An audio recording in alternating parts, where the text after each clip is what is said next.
how's it going on here? It's finally time, you're not ready for this. I've been building this machine for the last year and a half. This is the Mont Plug. With the Mont Plug I can view every video game commercial imaginable, with a simple touch. But let's not get ahead of ourselves. When this thing reaches a certain amount of time, it sends the user to the void, so we gotta be careful. Before we go to the third generation of video game commercials, we first need to go through some Atari commercials that I forgot to talk about. There's this commercial where a guy allegedly is arrested by Atari, and can you guess what game this is? But don't worry, Pele soccer fans, here's this commercial that features Kareem Abdul-Jabbar, Mario Andretti and Pele playing some Atari games, including Pele Soccer. Pele was the first person to get a sports game with someone's name on the title, even before Madden. The fun part about this commercial is that there's a Spanish version where it got redubbed. Abdul juega contra el básquetbol de Atari. ¡Qué buena canasta! Conduce en las pistas de Atari. ¡Qué pachi el chalice de la pista! El Rey Pelé practica su propio fútbol. ¡Qué golazo! ¡Casi que me ganan otra vez! Absolute peak. Now let's go to the third generation and the renaissance of the video game market. With the introduction of the Nintendo Entertainment System, commercials were normal once again. Here's a simple commercial telling you what the NES is and what the hell a ROM is. They talk about ROM more than the console itself. Please man, this guy is a great. Nintendo just advertised the product by showcasing it in an accessible way.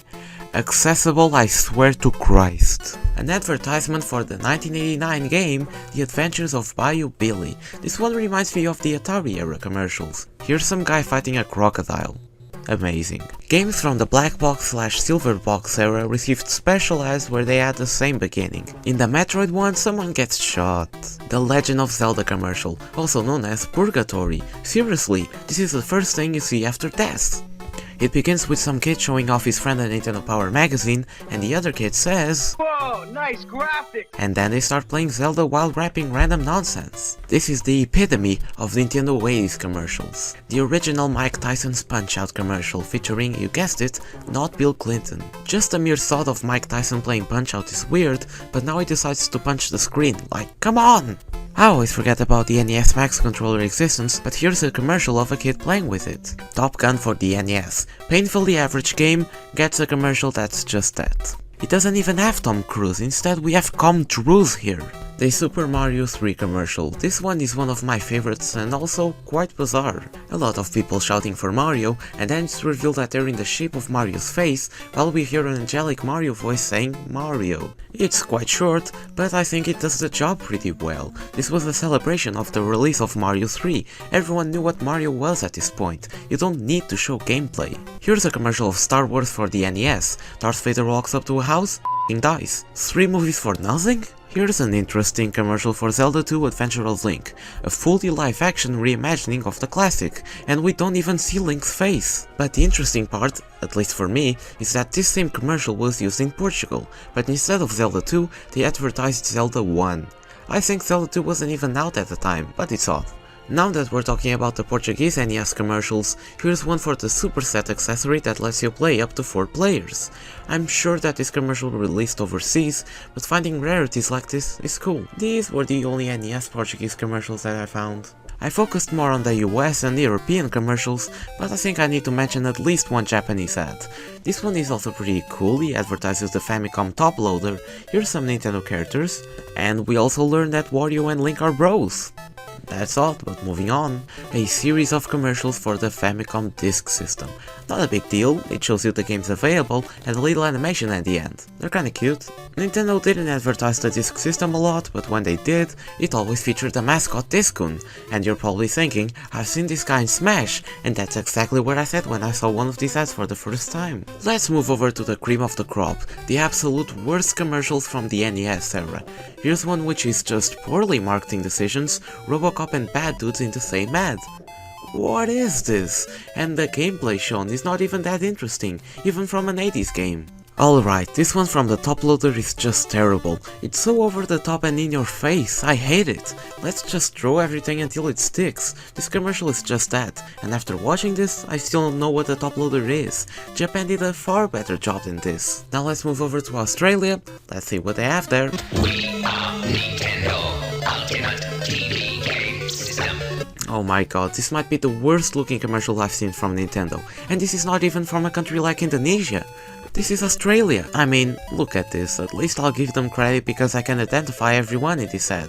Except this dude, where did he came from? I think he's some exec from Nintendo, but hey, who knows, it might be Miyamoto and we don't know. But what they're saying is true. No one can beat Nintendo. They were unstoppable in the 80s. Absolutely no one could. The Sega Master System, Sega's 8-bit console and runner-up for the winner of best-selling console from the 3rd generation. That's if you don't live in Brazil, they ate this shit up. The Master System doesn't have as many memorable commercials as the NES, but we can still look through a few. I have time. Let's start with one of the first Master System commercials from the US. I like this commercial. It showcases what the console is. The game's available, the Master System gun, it's perfect. In this generation, commercials were becoming more advanced. They're not Odyssey's lame-ass commercials anymore. It was the same idea, but executed in a different way. Here's probably the worst one. Ukrainians? Please explain. This one is from Brazil, the country that still sells Master Systems next to PS5s. This one is cute, it's a commercial for the Master System 3, it shows Sonic running around planes, the moon, boats, until he enters the TV where Sonic 1 is being played. Someone better check the Master System's pulse rate, that's just unreal. Here's the goofiest Master System ad, it's for Shinobi. These kids just go nuts over the game, not a big deal. But wait, they did the same with Thunderblade and Phantasy Star? Their lazy asses reused the same footage but in commercials. Damn Sega.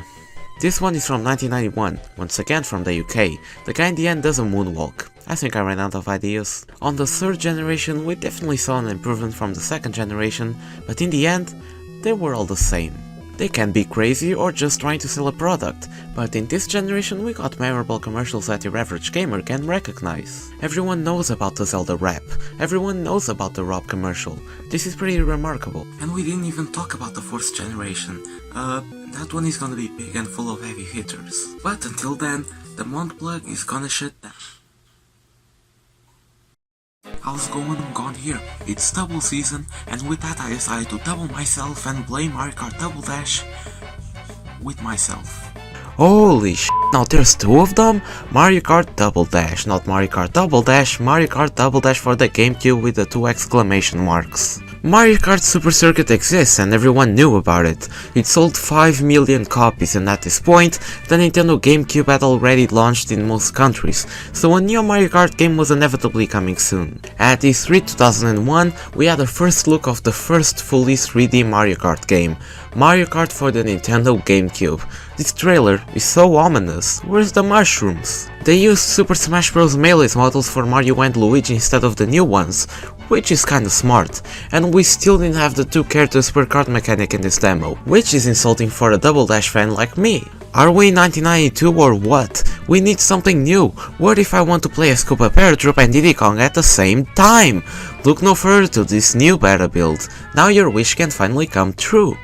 What?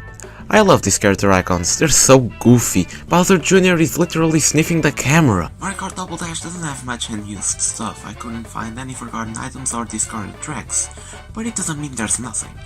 On old demo discs, people found in-game models of some playable characters, and get this, Donkey Kong Jr. was going to be playable instead of Diddy Kong.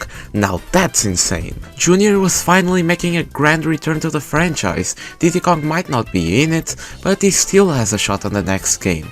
But Nintendo was like, screw it, people want Monkey and not Monkey, and Donkey Kong Jr. wouldn't make a return until the mobile game Mario Kart Tour, where he became a retro character with SNES graphics. That's cool I guess, but I want to see a new model for Jr. Seeing him as just a throwback character is upsetting, but we all know why. Supposedly Donkey Kong Jr. is now modern DK and old DK is now Cranky Kong.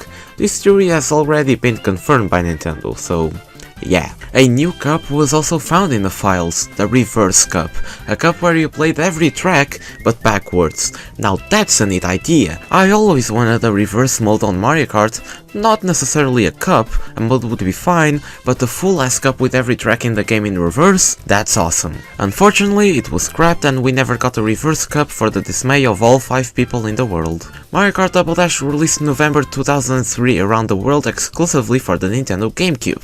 Damn, it took 2 years for it to come out, But that doesn't matter. What did the critics think? Was Mario Kart Double Dash an actual good game? Well, it got mixed opinions, some liked it and some didn't, but it was mostly positive. But I'm here to prove them wrong. I'm here to tell you that Mario Kart Double Dash is a masterpiece and the best one in the series. This is Mario Kart Double Dash. Look at this title screen, simply iconic. I can remove the logo and you still would know what game this is.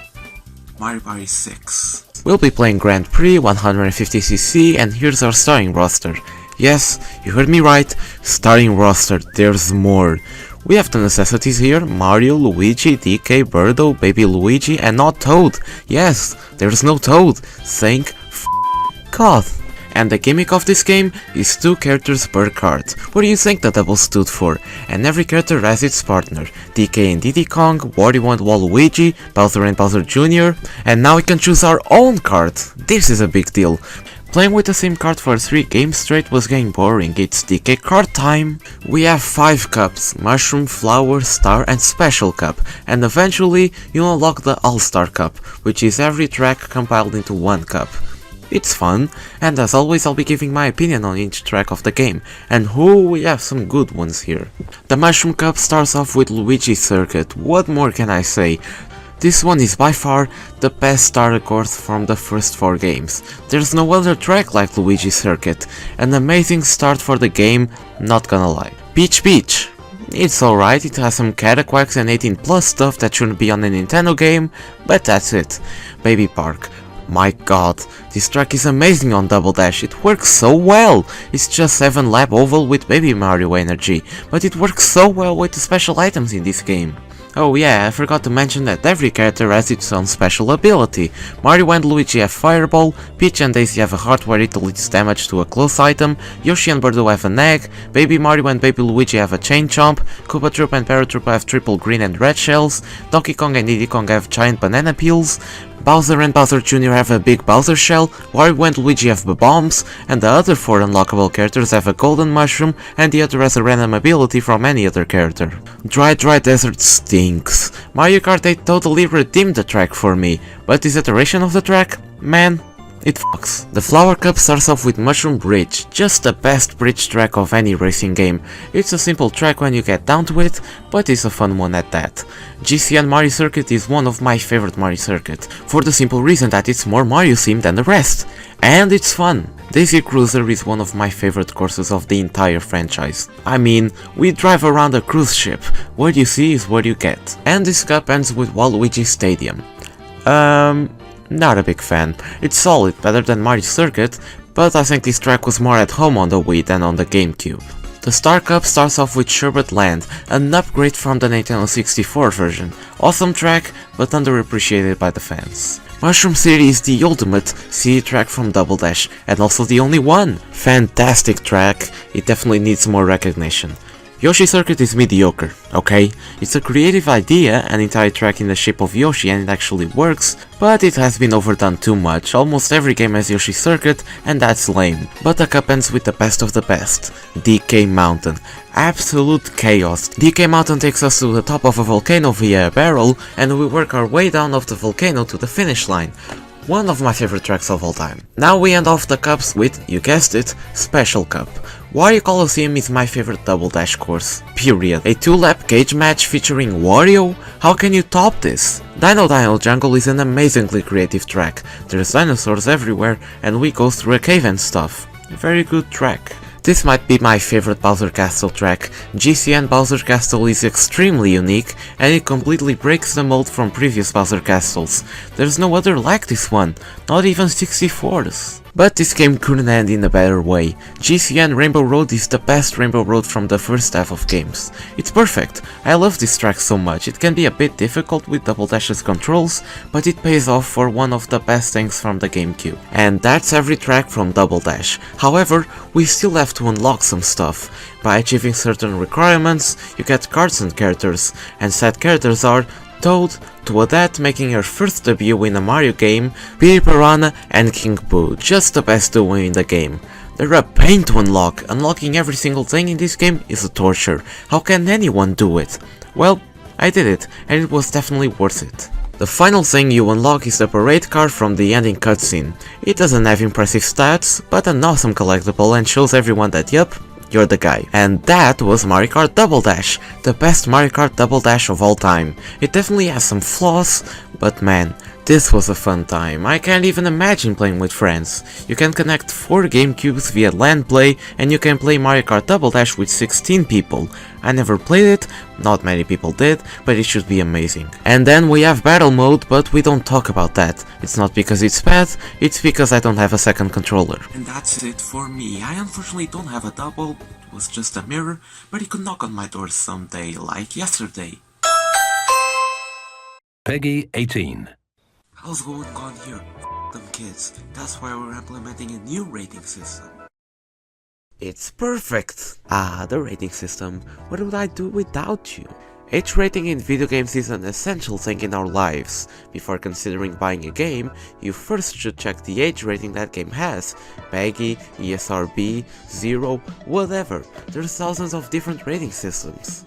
I never cared for these, they were more useless garbage on the game's box art if anything. If it's PEGI 18, who cares? I really want to play Doom 2016! I don't know a single person that takes this seriously. Well, sure, it gives you an idea of the game's content, but come on, it's not gonna stop you from playing the game.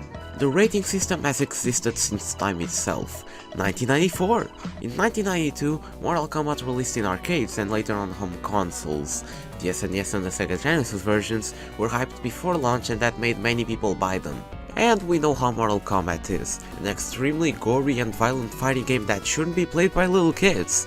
Well, I can't say much myself, I started playing Mortal Kombat games since I was like 7. The SNES version of Mortal Kombat was censored and removed the blood, and the Genesis version did the same. The SNES had better graphics, but the Genesis version was more popular because there was a secret code that would let you play with blood.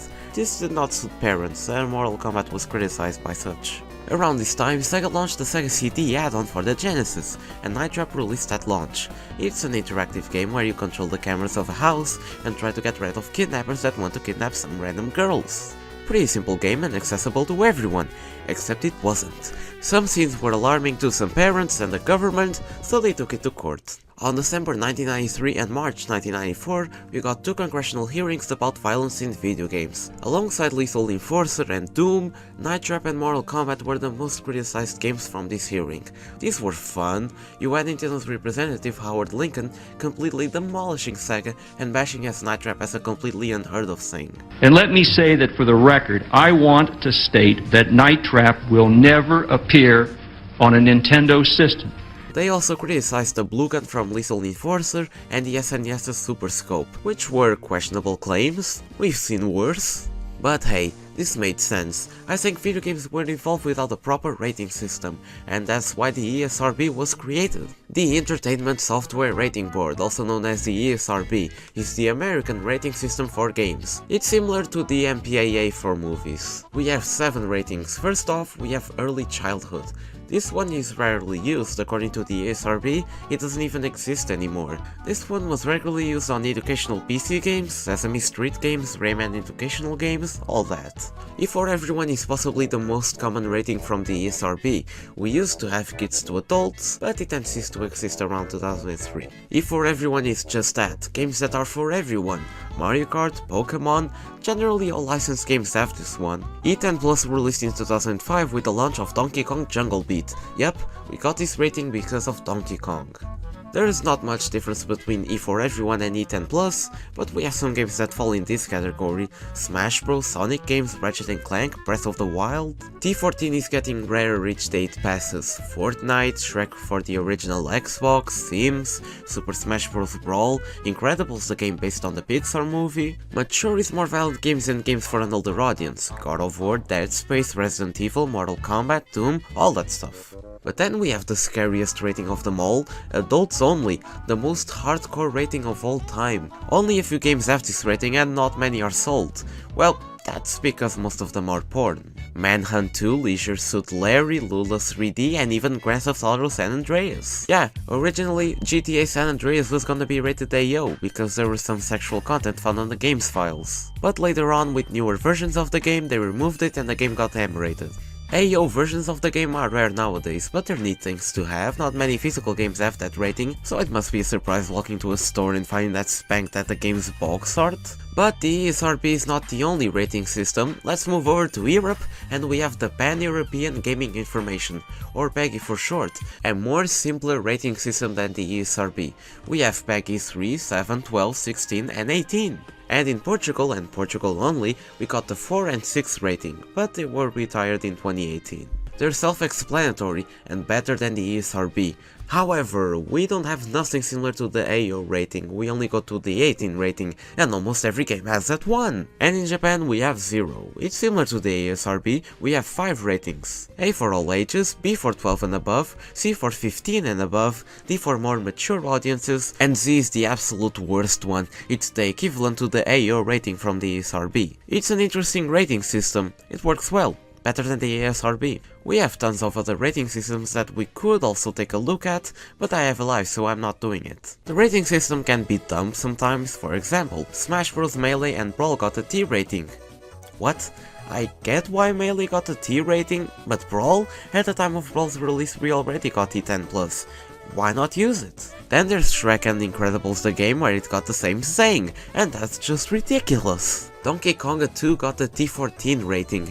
How does that make any sense? Kingdom Hearts got an E for everyone rating. Hey, that's a win. It doesn't make sense, we could have easily gotten the T rating, but it got an E. That's just wonderful. And even Kingdom Hearts 2 and 3 got an E10+ rating, that's awesome. Halo Combat Evolved got a T. That's debatable, but sure. Unfortunately, or fortunately, that was only when the game came out in some early versions. They later changed it with the M rating. The rating system sucks, there's no denying that, but it's necessary. Without any rating system, the world would be in a completely different place, and video games as well. We need rating systems, it's absolutely necessary to have it. But we have to agree that the ESRB's success. Their decisions are absolutely insane, so I decided to create a campaign against the ESRB and start a war with them. Check this out. Let the kids play, let the kids play, let the kids play, let the kids play, let the kids play, let the kids play.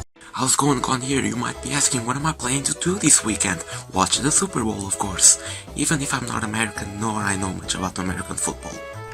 The Super Bowl, the most American in existence. Here's a quick summary of what the Super Bowl is. The Super Bowl is the final playoff of the NFL, it happens every year and it's a national holiday in the US. Yeah, it reached a certain point where an NFL game is the cause of a holiday. It's one of the most watched sports events in history, with millions tuning in every year to see it. Prior to 2019, I didn't really care about the Super Bowl, it was just another sports match for sports stats. Of course I knew what the Super Bowl was, some Family Guy and Simpsons episodes happened on the Super Bowl, and there was that amazing SpongeBob episode, you know the one. But then, everything changed. Fortnite gave a free pigskin in the shop, that piqued my interest. Alright, we're a few minutes away from the Super Bowl. I'm all set. Now that's promising. This year we have the Kansas City Chiefs versus the Philadelphia Eagles. If I had to pick one, I'd go with the Kansas City Chiefs, they have better colors. No boy, I just sparked a massive debate against the Philadelphia Eagles. In 2020 we had the Kansas City Chiefs as the winner, look at that. To be honest, I wanted the 49ers to win, but I'm glad they didn't. And Fortnite strikes again, and made the Team Deathmatch mode where you could play as the Kansas City Chiefs against the 49ers, and vice versa. I hate mentioning Fortnite this much, but my quote-unquote obsession with the Super Bowl started here. Fuck, I didn't watch the Super Bowl in 2021. In 2020, the Super Bowl was broadcasted on free TV in Portugal, but in 2021 they broadcasted it in paid premium channels. Why would I pay for a sports channel for a day when I don't watch TV at all? I saw some clips afterwards, they were awesome. In 2022 the same happened, and in 2023 it's probably gonna be the same thing. Well, that's some time we spent talking about the Super Bowl instead of watching the Super Bowl. Oh, look at that, the first half just ended. Like the big one part of it with ads.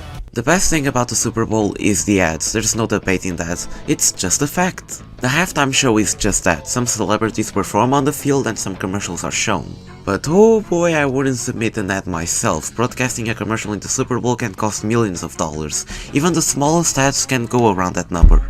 The commercials can be even more memorable than the game itself, and that's funny. Let's talk about the best Super Bowl ads, or just the most memorable ones, starting with one of the most iconic commercials of all time. The Macintosh commercial from 1984, this one screams iconic. It's just a commercial about the first Macintosh from Apple. Everyone has seen it and made a parody of it, including Fortnite. Fortnite has so much to do about the Super Bowl, I'm admired they never made an ad for it. The Nike Jordans commercial from 1993 that serves as inspiration for Space Jam from 1996. Yeah, Space Jam came from a commercial about shoes. It features Bugs Bunny and Michael Jordan playing basketball. What more do you want? Remember when planters killed Mr. Peanut just to bring him back as a baby for the Super Bowl a few weeks later? That was pointless. And he's not even a baby anymore, he became old in 5 months. The Old Spice commercial from 2010, it went viral on YouTube, it became a meme, and now they do ads with Terry Crews. That's the life cycle of an internet sensation. Fuck it, they made 2 commercials about Breaking Bad, that's more than Nintendo making ads for the Super Bowl. The first one has Walter White being a pharmacist and selling drugs to the public. That's just bad. But the best Breaking Bad commercial is from 2023, a Popcorn's commercial that features Walter White and Jesse Pinkman making a deal with Tuco from the series. This one is genius, but the fun part is that this is a recreation from a scene from the series, and they censored it so much that it looks like it was made by 4Kids or something. Remember when Reddit made a small commercial for the Super Bowl? That was weird, but it actually happened. I can't wait for MySpace's turn this year. MySpace community, do your thing! The Paramount Plus commercial that showed SpongeBob playing Sweet Victory from the series. That was monumental. 2 commercials that stuck up with me from 2022 were from BMW and PepsiCo. One has Zeus driving a BMW and striking lightning at people, and the other is just some random dudes that took their house apart and took it to the Super Bowl. Great stuff. I've seen some ads for 2023 and they look good, however I didn't see all 70 of them. As I mentioned earlier, Popcorners will get an ad, Paramount Plus, Hellman's, Squarespace. M&M's is currently doing a campaign where they changed their name and mascot to Minions, but it's obviously a marketing stunt. The halftime show also features some trailers for movies and games, and that's cool to see. You can just be watching the big game and then you see a trailer for the new God of War game. The Super Bowl is somewhat a niche thing in Portugal, but it's cool to see the commercials that are shown there. Yes, the game also matters, but this will forever be the most memorable. I've been wanting to talk about the Super Bowl for 2 years now, and I finally did it. And that was the Super Bowl from this year. It could have been better, we are still halfway through the ads, nothing special. Goncalus wants for 10,000 European euros. We suggest to start running and finding any Sega crimes committed. Wire fraud, theft, hate crime, tax evasion, telemarketing, stalking, drug trafficking, robbery, cyberbullying, perjury, and kidnapping. Good night, America. And now I'm being wanted by the world. But on the other hand, I made an appearance at the Super Bowl. How's going on here? Don't you just feel lost sometimes? Last week I decided to sit on the floor instead of the chair. Not only I feel ashamed of myself, but I want to make things right and keep the consistency by creating a mind eraser. If you hear someone talking about the Super Bowl, tell them it's not real, folks, it's not real! What better way to introduce the topic? Game hoaxes have been a thing since games itself, believe it or not. If it wasn't on a video game magazine, it was from a friend in the playground telling about the Poké Gods. Yeah, I'm talking about you, Roger. But when the internet became more popular and magazines began to phase out, game hoaxes became more prevalent there, because literally everyone could write anything. Nothing safe here, folks. You could wake up with the announcement of the removal of Mewtwo in Brawl and then the next day with Marcus Phoenix in Smash. Anything can happen. And today, we're gonna be talking about some game hoaxes and get to the bottom of this, and try to understand why they exist. Part 1. The Origins. One of the first examples of a game hoax was the Chocolate Factory level in Super Mario Bros. On the book How to Win at Nintendo Games, author Jeff Roven mentions a mystery level in the Super Mario Bros. Game that takes place in a chocolate factory. He also said that it's a rumor and that he himself never accessed the level before, and he incentivizes the player to find the level. That never existed. Yup, it's just a recolored screenshot. Who would have thought?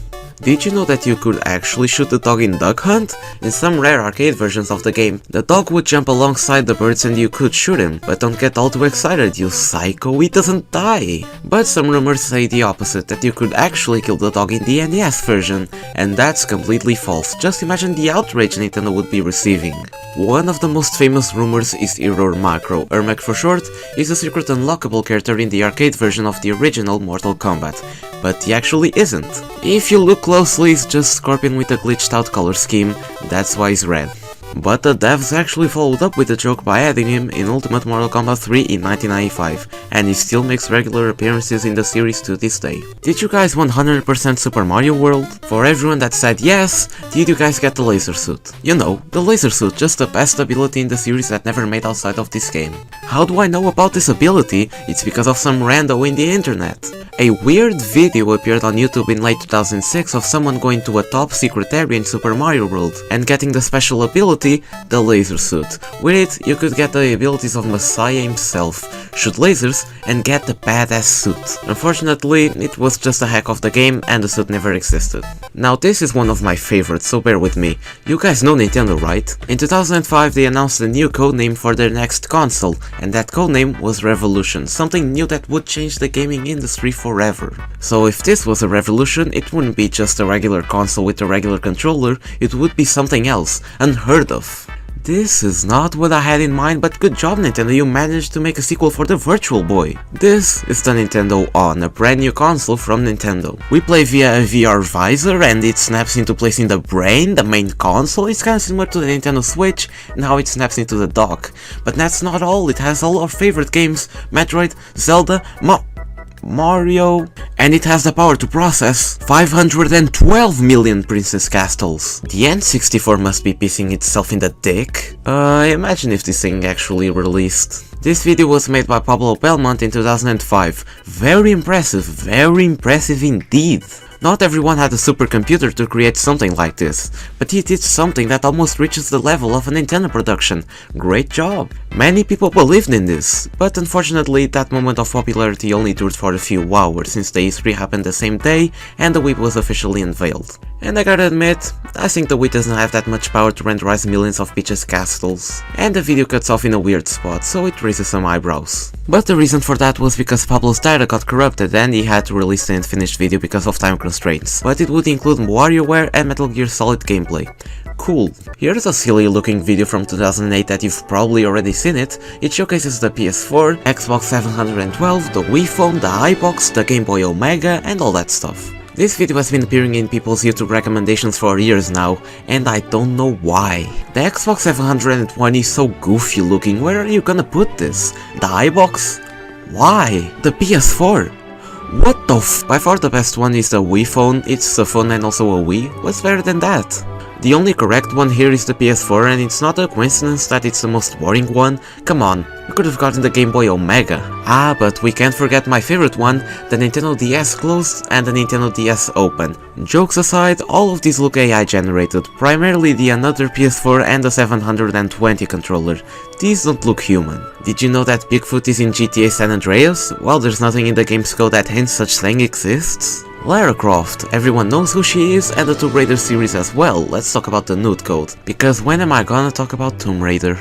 The nude code was a long rumored code by the fans that would let you play Tomb Raider, but as naked. Because that's what every man loved in the 90s, gross out humor and PS1 bazooka polygons. It was teased by the devs many times, but it was obviously a joke, they never planned for such thing, nor they ever thought of that before the fans raved for it. Spoiler alert, but Ares dies in Final Fantasy VII, but you can prevent it with the power of friendship. There was a rumor that said that if you were more friendly to Ares in dialogues and an ass to Tifa, Ares would die, but Tifa would die instead. That doesn't make any sense. There's also other methods, but they're all fake. She's dead, guys. Now, let's take a look at some Pokémon hoaxes. But why did I choose Pokémon instead of Smash? I don't know. Let's go back to Pokémon Red and Blue and talk about the most random hoax that has come from Pokémon. The Pokémon Mew was only given at a Japanese event and that was the only way you could get it, so the US and Europe never got that Pokémon. But there was a rumor that said that if you went to a random island right before you go aboard the SSN, there was a truck, and under it, there was Mew. Obviously, it was a hoax, but I wish it was true. Hey You Pikachu is one of the weirdest Pokemon games of all time, and it's a fact. You need to speak to an N64 microphone and Pikachu will react to what you say. Kinda. See, there was a rumor that said that if you said Sony or PlayStation, Pikachu would get mad at you. But it's just a hoax, it doesn't matter what you say, Pikachu will react randomly. Getting back into Red and Blue, we have a rumor that doesn't make much sense, but back then, it looks like something Nintendo would do. In April of 1999, the Expert Gamer magazine detailed a method of how to involve Dragonite into Yoshi. You had to catch all 150 Pokémon, then you had to trade a Dratini back and forth with a friend until it evolved into Dragonite, and then give a Firestone to Dragonite in Cerulean Cave, and then you would unlock Yoshi. It's fake. It was just an April Fool's joke, but it wasn't the only time this happened. There was also a rumor that said that Lickitung could evolve into Luigi? What's next? Jinx evolves into Bowser? This is more of a creepypasta than anything, but the Lavender Town theme just might be the creepiest music in all of Pokémon. But some rumors started popping up online that when the game originally released in Japan, many kids got seizures and even committed suicide when they reached Lavender Town, because the original theme had weird frequencies that could f up a child's mind. This incident was named the Lavender Town Syndrome, and it's just so unbelievable. If this really happened, Nintendo would be sued and it would be all over the news, but there's no proof that this actually happened. If you hear the actual theme, nothing happens. I didn't know anything about this hoax until recently, and it's my favorite of all of these hoaxes, the Pokegods. Before Gen 2, we only had 150 Pokémon, but many people began theorizing that every Pokémon after 150 was a Pokegod. Mew was the only Pokémon that was after Mewtwo, so it was the first Pokegod. When some Pokémon from Gen 2 were leaked, everyone thought that they were Pokegods, even the weakest ones were gods. After Gold and Silver released, this rumor was forgotten by many, and finally when Pokémon Diamond and Pearl released in 2006, we got our Pokegod, and that being Arceus. The final Pokémon hoax for today is a sad one, Pokémon Z and Pokémon Stars. Pokémon Z was a rumored third version of Pokémon X and Y. Every other game had one, why shouldn't this have one too? Even the anime got a season called Pokémon X, Y and Z. We had a Pokémon that represented Z, that being Zygarde. Everything was hinting for Pokémon Z, until it didn't happen. It just didn't happen, they never announced it or anything. The only actual proof of it existing was some early files in X and Y, nothing else. I wanted this version to exist. Zygarde was one of my favorite Pokémon at the time of X and Y. Why didn't it happen? Similar thing happened when some listings began appearing online for Pokémon Stars on the Nintendo Switch, a third version for Pokémon Sun and Moon, but it was quickly taken down and Pokémon Stars never existed. It was all fake. Part 2. Random bull. A Link to the Past was the third game on the Zelda series, and the first on the SNES, but some guy on the internet doesn't think so. A listing appeared online for The Legend of Zelda The Triforce Saga, the third mainline NES game. It was a dev cartridge and it went for $3,000. But it doesn't take long to realize that the cartridge was fake. This is a fun one. In Street Fighter 2, Ryu says after defeating the opponent, you must defeat Shenlong to stand a chance. This was probably a mistranslation from Capcom, but fans being fans started speculating about the secret character, Ryu and Ken's mentor, Shenlong, the most OP character of all time. Well, they were not the only ones. EGM in their April 1992 issue said that and popularized the claim. It was fake. No such character exists, but Capcom made a little something for the fans. They added Akuma into Super Street Fighter 2 Turbo. It's not Shenlong, but it's similar. Have you ever played Bowser's Castle on Mario Kart 64 and asked yourself why there's a swamp under bars? Well, it's obviously an unlockable character, of course. And his name is Marty the Swamp. Can't wait to see him in the next Mario Kart game.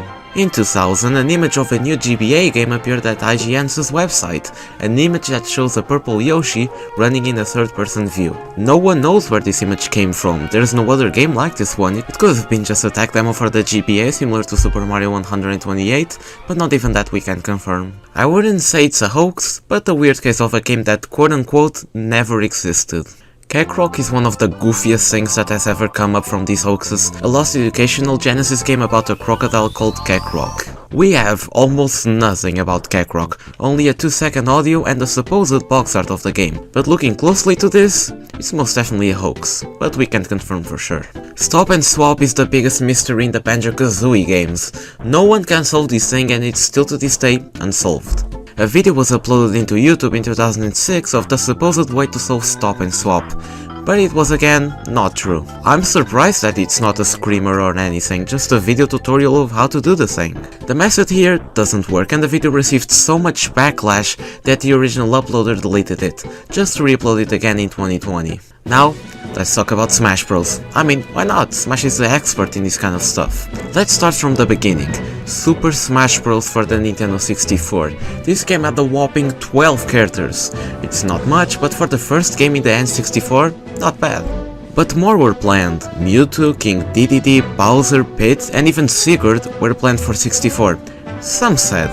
You see, Sakurai never said that, so we can confirm that's actually true. I mean, partially, he confirmed that Mewtwo, King Dedede and Bowser were planned, but when we talk about Pit and Sigurd, that's another story. Now moving over to Melee, we have the most popular hoax of the series, Sonic and Tails in Super Smash Bros. Melee. Electronic Gaming Monthly in their April 2002 issue said that players would unlock Sonic and Tails if they defeated 20 enemies in Cruel Melee. Now that was quickly to be proven false. Professional players were quick to debunk this one, but it's not that crazy when you discover that Sakurai and Yuji Naka were friends, so Sonic could have been easily added if they wanted to. In 2002, an article appeared in a GeoCities website that said that if players got the perfect score in Adventure Mode and then complete Adventure Mode again, they would unlock Toad.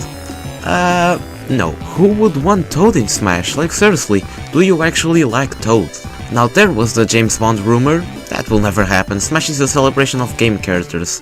Getting first-party playable characters in here would be a mess.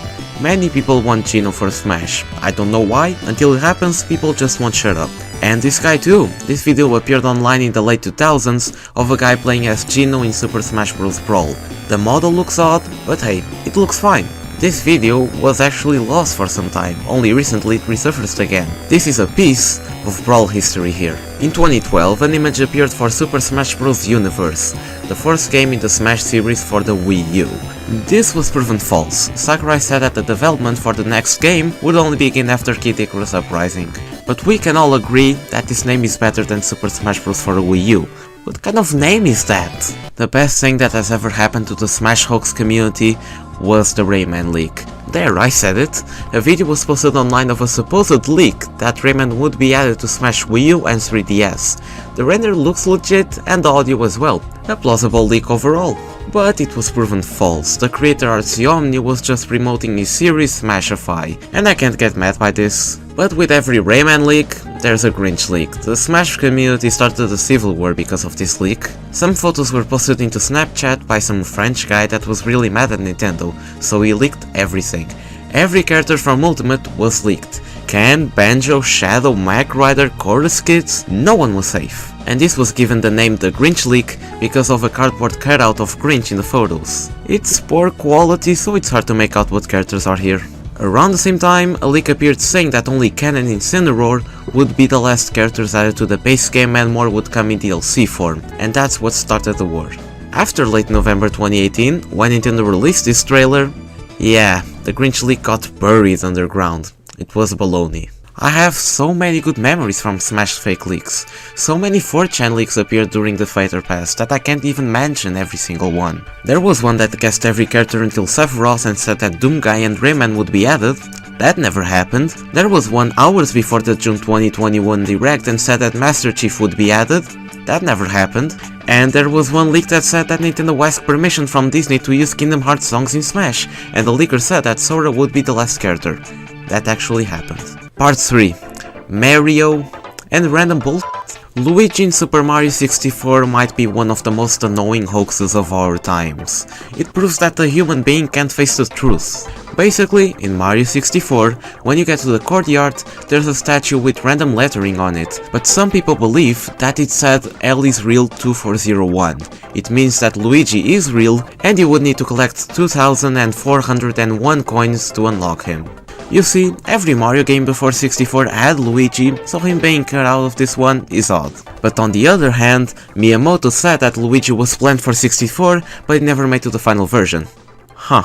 Luigi was just a rumor for the longest time until 2020. When the Nintendo Giga leak happened, Luigi's model from Super Mario 64 was leaked, so we can confidently say that Luigi is real. Similar to Luigi, rumors started popping up about Waluigi in Mario 64 DS. We had Wario in this game, so where's Waluigi? This is just Luigi in Mario 64 for the next generation. All of this started because of this page from a magazine. This is something you would hear from a friend in the playground. And there's things that hint for that. There's a fifth door next to the other characters' doors, but unfortunately, it's not in it.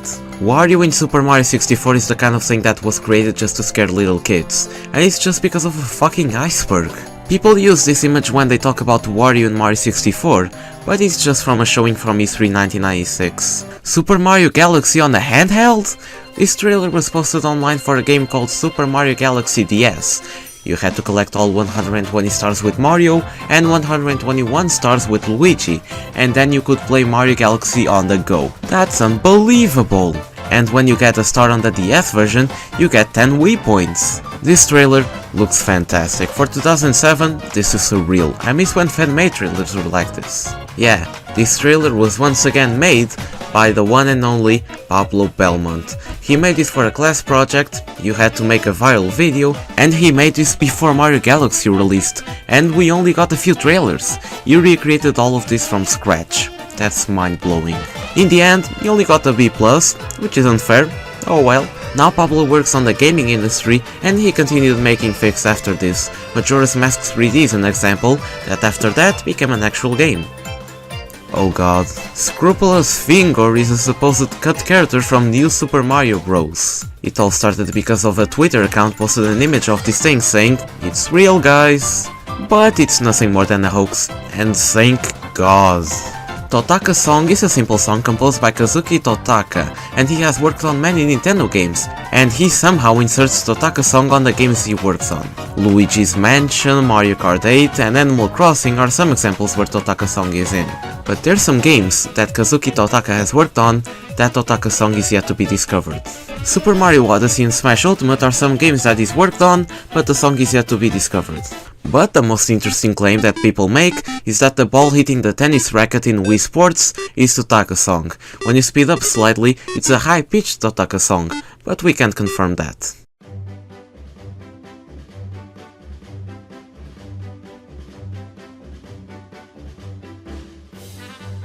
EGM strikes again, and they made Mushroom Kingdom Hearts. Sora is ready for a new adventure, and he's going to the Mushroom Kingdom and meet Mario. This is a hoax. Game hoaxes are funny, like so many make sense and some are just plain random. And that's the beauty of it, anything can happen with this. It can be the Nintendo 1, the Rayman leak, or Super Mario Galaxy DS, they're all fun to speculate and fantasize about, until they're proven false. And that was some game hoaxes for ya. I don't know what this had to do with brainwashing, but with all of this, I learned that I can be whatever I want. I can be here, or here. Wait, but I'm still being wanted. How's it going here? Did you ever feel depressed at some point of time? That's me playing Metroid 2. The game doesn't have a map, so I have to play like this. Curse you 52 dead-year-old devs. Metroid on a handheld? Sign me up!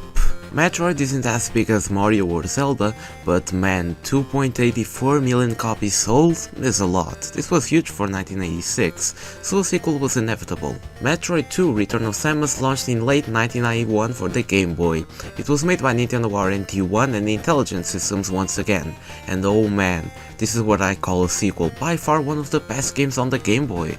Look at this box art, Samus is making a striking pose while reloading her harm cannon, it's classic. And to this day, this pose is still being used for promotional material. Seriously, I've seen it everywhere. Well, I don't have an official copy of the game, since they don't go for cheap. I could play it via the Nintendo Switch Online subscription service, there I can play Metroid 2 and so many Game Boy games. Fuck it, I'll just use an emulator. Metroid 2 takes place not long after the first game. The Space Federation, to ensure that the Space Pirates don't use the Metroid's power, they send a team to the planet SR-388 to exterminate the remaining Metroids. But they fail and go missing. So they send Samus to kill all the Metroids. But here's the problem, The Metroids are beginning to evolve. Now we have Alpha, Gamma, Zeta and Omega Metroids roaming around SR388. Once small larvas, now big and chunky cockroaches. Samus's controls have been improved from Metroid 1, now Samus can aim down and she doesn't look like a chicken. The world is vastly bigger than the original Metroid. Still, the game doesn't have a map, which complicates things, but now there's much places you can go. Unfortunately, all of them are so similar that you won't notice the change between locations.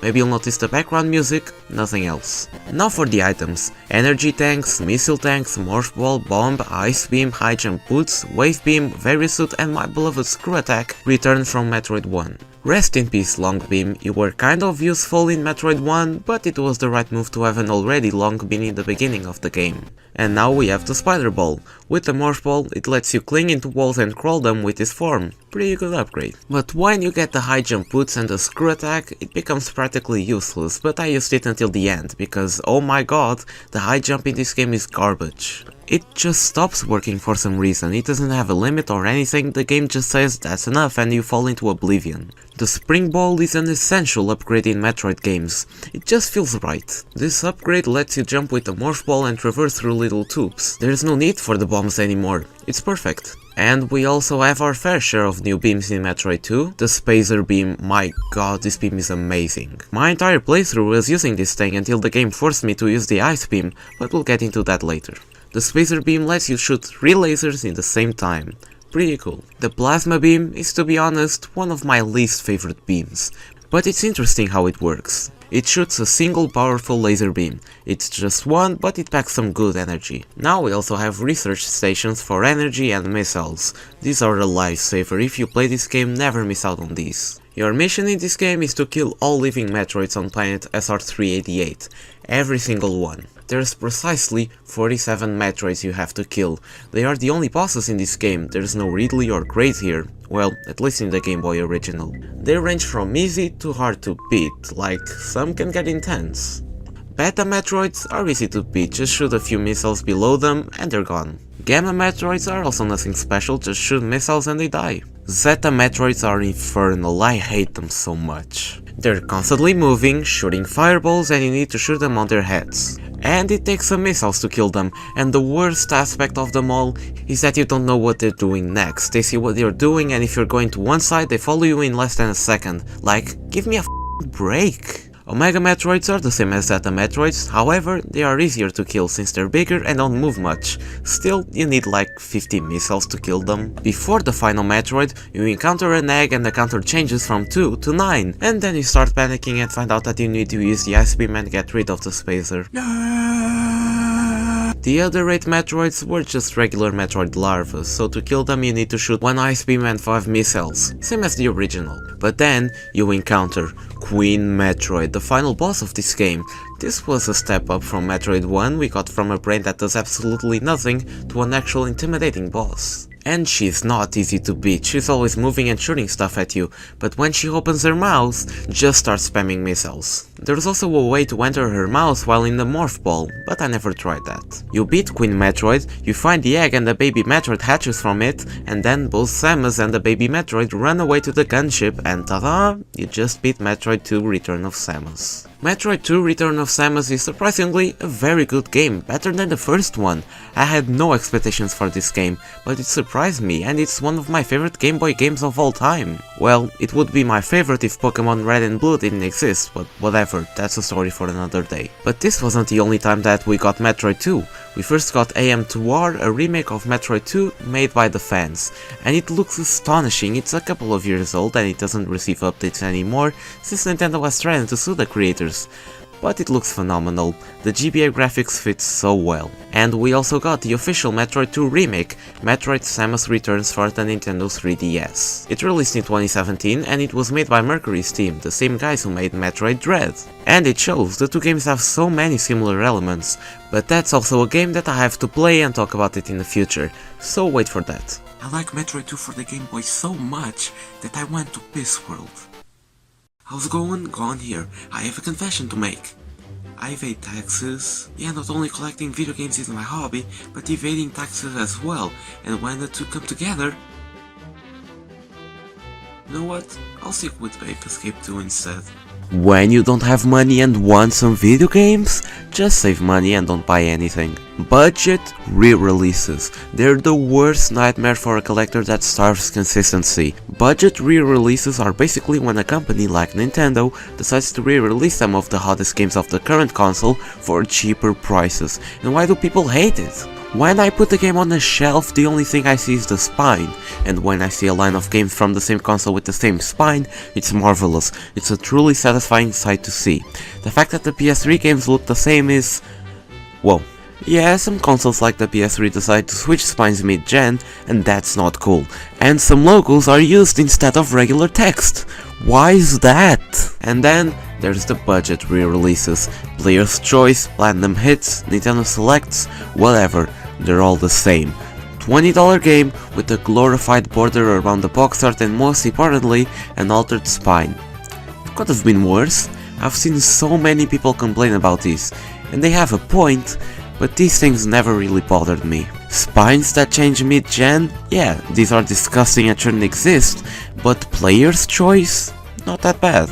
The main reason that they don't bother me is because most game spines are black, and here in Europe almost every budget re-release was silver, so nothing too crazy. Also, when they're on a shelf you only see the spine, the front box art can be whatever, it can be ravioli, I don't care. I'm glad they don't bother me, since they're the most commonly available and the cheaper versions of games.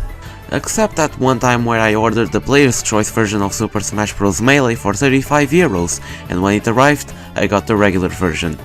Should I get mad? Of course not, they're selling it now for $115 now. All of this started in the SNES with the first budget re-release, just the golden ribbon on the top right corner, and in Europe called Nintendo Classics. We got the whole ass red box, pretty nice. Player's Choice of the Game Boy is gross, that lettering on the spine makes my eyes deteriorate. Fortunately, the cartridge only has a small ribbon in the label, and here in Europe, we had nothing. Congratulations guys! N64. More of the same from the SNES, now with the N64 logo. Pretty cool. In Europe? Screw Europe, we're going to Malawi! The GameCube is the most famous example of Player's Choice. We got a yellow strap with Player's Choice written in it. Now, this looks terrible. You'll win this one. In Europe we got silver, and actually, I like this. It features a whole silver spine, and next with some games like Luigi's Mansion that has a black spine, it looks good. Around the time of the Wii, they discarded the Player's Choice name and opted for a new title, Nintendo Selects, and it lasted throughout the Wii, Wii U and 3DS's life cycles. And it was never seen again. They all look the same, a red and gold border around the box art and a small medal in the spine, and I much prefer this than the previous versions. It's just a medal. Unfortunately, Nintendo stopped doing this for the Switch, and to be honest, I want them to make these again. Not only they're selling cheaper games, but also re-releasing games. Some games, such as Xenoblade Chronicles 2, stopped being produced around 2020, so it's a good time to bring them back. Moving over to Sony, Player's Choice has been a thing since the PS1, with the name of Platinum Hits. They decided to go for a green look in North America, and it looks awful. What were they thinking? Fortunately, here in Europe, we got just Platinum, with the silver color, and it looks miles better. Don't tell me that this looks better than this. In the PS2 era, here we continue with the Platinum name, and the first version of Platinum looks good.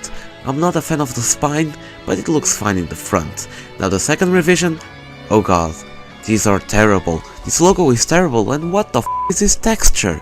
But in the US, I guess Sony's colorblind, it's not hard to pick blue. In Europe for the PS3, we got an awesome yellow and silver coloring for the box art.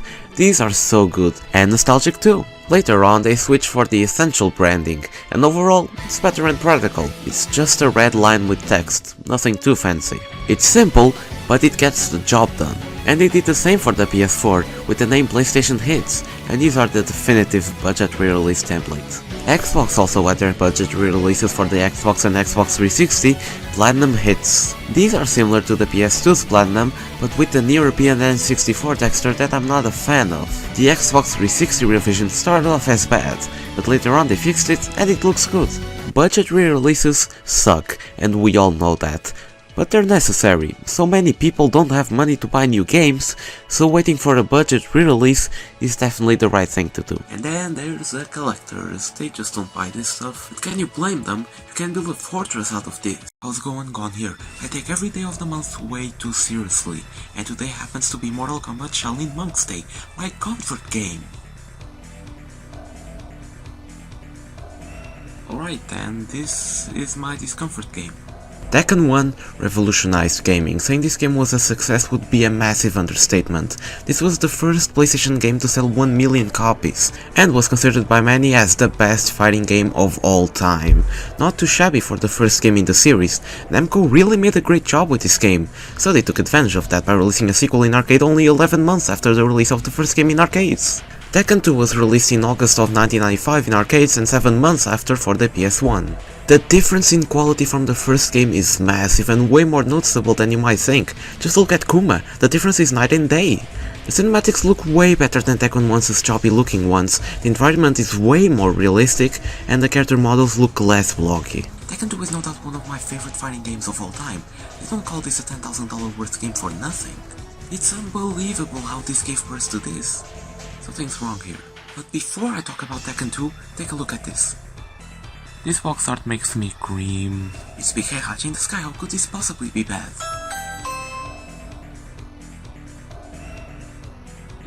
It's Easter, not Halloween. Then why is Scorpion from Mortal Kombat at my door? I heard you were playing Shaolin Monks. Thought I'd be assistance. Change of plans, we're playing Tekken 2, it's past midnight and you're gonna like it. Why would I want to play a 28-year-old game? It's not just any 28-year-old game, it's a good 28-year-old game. Alright, fine, but let's do it with cocaine. Before we get into the game, let's talk about some Tekken lore. After Kazuya threw his father off a cliff and gave that devilish smug, Kazuya took over the Mishima Zaibatsu and became the CEO of the company. In result of that, he became corrupted with power and started committing such crimes as drug dealing, dojo trashing, and smuggling dangerous animals. Gotta love Kazuya Mishima. 2 years have passed and Kazuya got bored and organized a King of Iron Fist Tournament 2. Not only did this because he was bored, but to mark another step on his path of world domination. And also some rumors began spreading around that Kazuya made a deal with the devil. Yeah, and I own Microsoft, how does that sound? While this was happening, Heihachi was back. He never died in the first place. Even the ad for the game said Kazuya should have found a steeper cliff. This is next level advertising here. Okay, but what happened to the other characters from the first game? They all received $1 billion. Oh. Yeah. On to Tekken 2. The game opens up with a beautiful cinematic that showcases the new characters from Tekken 2, and look at this hair physics, this ain't no Tekken 1. But in the original arcade, we had a completely different intro. That really likes Heihachi, it reaches a certain point where the entire intro is around him. Let's talk about the new and returning characters from Tekken 2. First off, every character from Tekken 1 is back, with the exception of Jack, but we got Jack 2, which is the same thing. We have in total 25 characters, 9 new characters and 15 unlockable characters, including the alternate costumes. Bake is quite an interesting character, he never made it outside of this game. His fighting style is Taekwondo, and believe it or not, I think there's only 2 characters in the whole series that use that fighting style, Bake and Luo Rang, which I prefer more than Bake. Bruce might be the most forgettable character of this game, he's just there. What do you mean? I get a lot of Bruce, he's my personal main. Oh yeah? Can you get this next character? Alex and Roger, they're a velociraptor and a kangaroo with fighting gloves. These guys were the result of Kazuya's shenanigans while being the head of the Zaibatsu, and I like them. What's not to love? If you don't like these characters, you straight up don't like Tekken. This is Tekken being Tekken right here. Lei Wulong is a cop, and he fights. And that's it. Personally, I never cared for Lei till Tekken 7. In that game he gets a new drunken fighting style and I like it that way. It looks like he straight up came from the Yakuza series. It's great. Jun Kazama is the most important character in Tekken 2 story-wise. You'll see why when we get to Tekken 3. In this game, I like her fighting style. It's fun. Nothing more to add. And the last 2 characters are Devil and Angel. They symbolize the good and bad side from Kazuya. Well, when you notice that Devil is just Kazuya in purple paint, you realize that this guy is bad. Overall, not a bad roster, I just wish it had more variety and better characters than just martial arts man. I'll pick Bruce, I get him. I'll go as Prototype Jack because I don't want to go as Jack too. The gameplay Tekken 2 was massively improved from Tekken 1. This is fantastic, we no longer have delayed controls, the characters don't go out flying with just a single punch, they're faster now, what an absolute win. And the scenery, my god, we went from JPEG files to actual scenery, with depths and shit. And the graphics, I've mentioned this before, but they look so good. Tekken 1 just pales in comparison to this. Does this game have fatalities? Nope, just basic combat. What is this game? Where's the passion? Love wasn't put in making in this game. Where the fuck are my finisher moves? I give up. This game is utter dog. Let's play Shaolin Monks. I never had the game in the first place, and we're locked here anyway, so have fun. I'm calling an ambulance. Arcade mode was improved farther upon the first game, and the ending cinematics, they're better than ever here. LOL's ending is just the goofiest shit that came out of this game. Why is smiling like that? Paul's is the same, who's the mastermind behind these masterpieces. Hoaxes' ending foreshadows the events from Tekken 5, and because it's gonna take a while to get there, I'm gonna say this. Hoaxes' story in Tekken 5 was great. It does absolute justice for the character in many ways. In Kazuya's ending, Kazuya uses Heihachi as a shield after Heihachi saved Kazuya from dying. What an ass! And this ending leaves me perplexed in so many ways. So, she's taking a shower and then Ina comes and takes a picture. What is Ina accomplishing here? She just won the tournament! But the true ending to the lore is Heihachi's. He defeats Kazuya and once again, he picks him up and throws his body to a volcano? What the fuck? We're ready for round 2? Not really. No. Too bad, we have 5 minutes until the ambulance arrives and you know what they say, desperate measures call for Tekken 2 measures. Fine.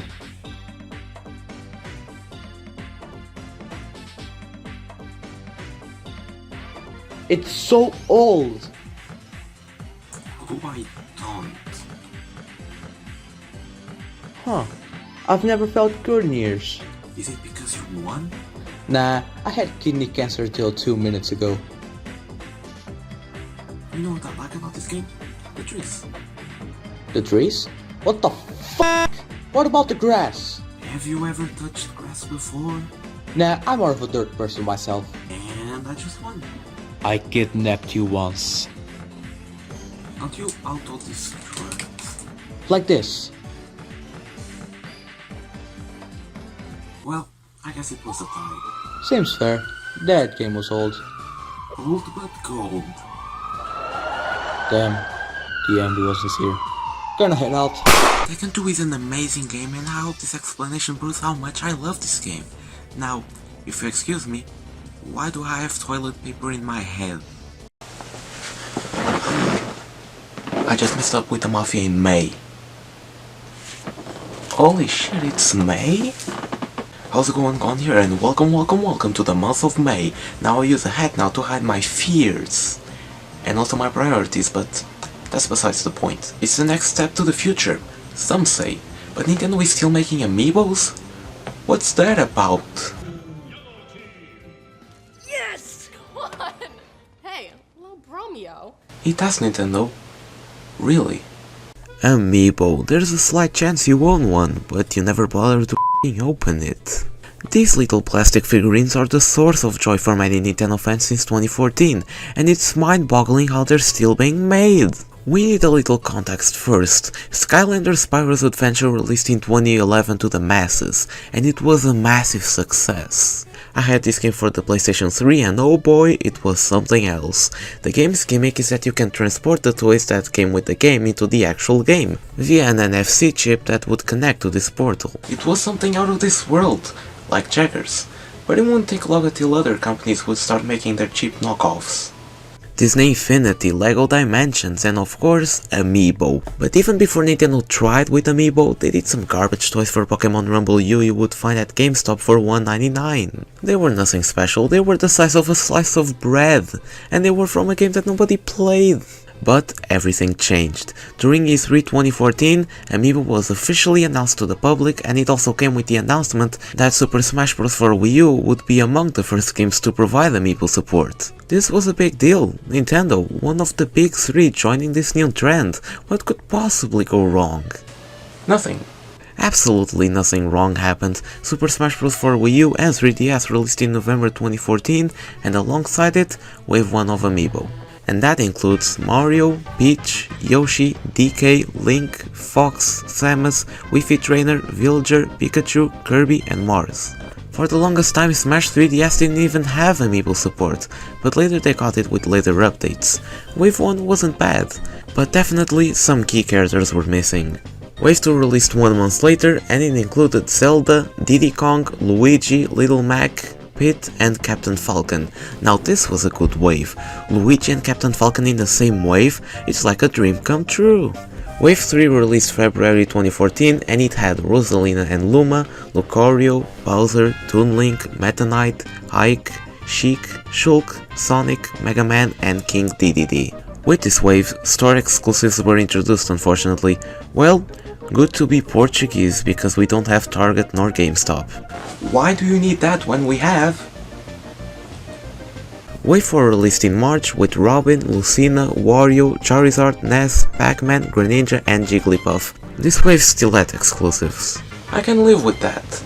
And lastly, Wave 5 released in July with just Palutena and Dark Pit.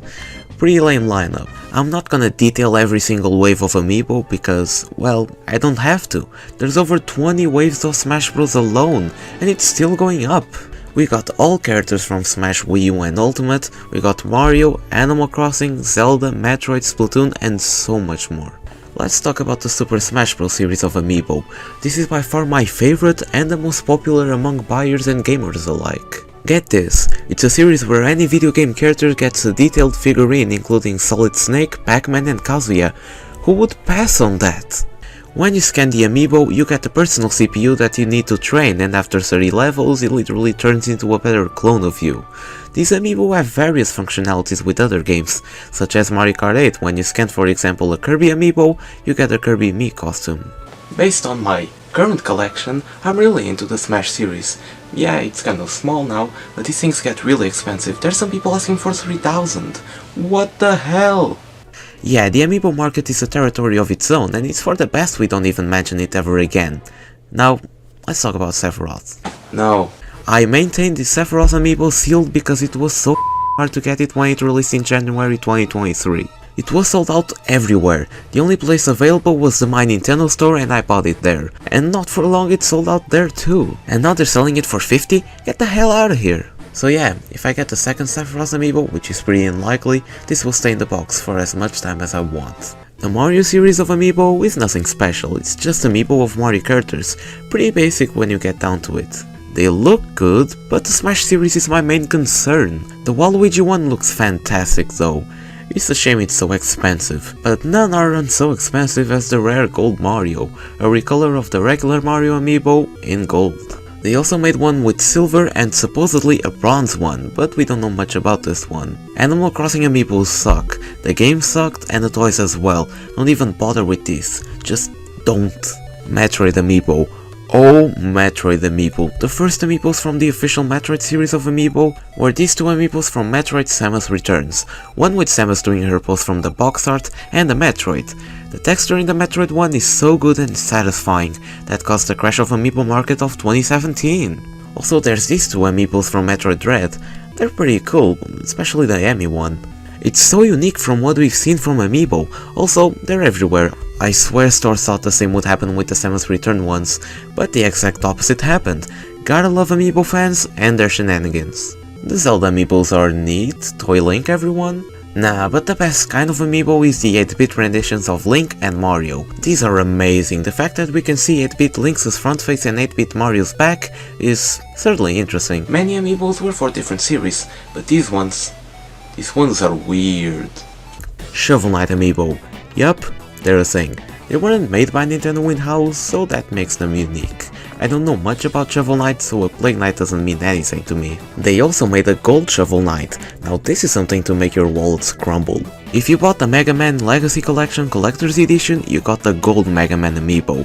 But don't be fooled dear friends, this is just a recolor of the Smash Mega Man Amiibo. Nintendo's a fraud guys. Yep, I just exposed Nintendo for being a fraud. But by far, the weirdest and rarest Amiibo of all time is Double Cannon Samus. See, economy f***ing sucks guys. No, it's actually QB. QB? QB is from the Box Boy series from 3DS. Never heard of it? Moving on. In 2017, this amiibo released exclusive in Japan. For being such a niche series and its Japanese exclusivity, this amiibo didn't sell shit. Now everyone wants it. Wake up to reality, there's Luigi to buy. Amiibo is the literal definition of ultimate survivor. It outlasted its competition's lifespans and it's still kicking to this day. That's the power of Nintendo.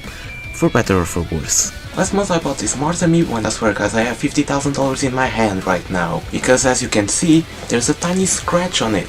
It's not supposed to look like this. Well, now I can buy 100,000 slices of bread. What's going on here gamers? Today will be on Halo 3. Damn, Halo 2 was so good, man. Halo 2 was a massive success on the original Xbox. I mean, it was one of the first worldwide midnight releases that really made every non-gamer think that games are more beyond than that. After the launch of Halo 2, Bungie already started working on the sequel, Halo 3, and only 2 years after the launch of Halo 2, Halo 3 was officially announced in E3 2006. I've already rambled many times about this trailer, but oh boy, this trailer is a masterpiece. It's just because of this trailer that I started playing Halo. It's that good of a trailer. Halo 3 was supposed to be this big finale of the series, a powerhouse of the new Xbox 360. Well, it sorta did that. Seriously, they were serious when they said finish the fight in the end of the trailer. This was supposed to be the end. And one more factor that contributes to this is that Bungie also announced that after Halo 3, they would stop producing Halo games. If Microsoft needed someone to make their games, they gotta find someone else. I think it was time, it's better to finish it now than 3 more games later. Son of a bitch. Microsoft, give us Halo Mountain Dew. Huh? To promote the release of Halo 3, Microsoft partnered up with Mountain Dew to release special edition Halo 3 drinks, perfect for a 360 player. This is the sort of collaboration that makes sense, but it's weird it happened.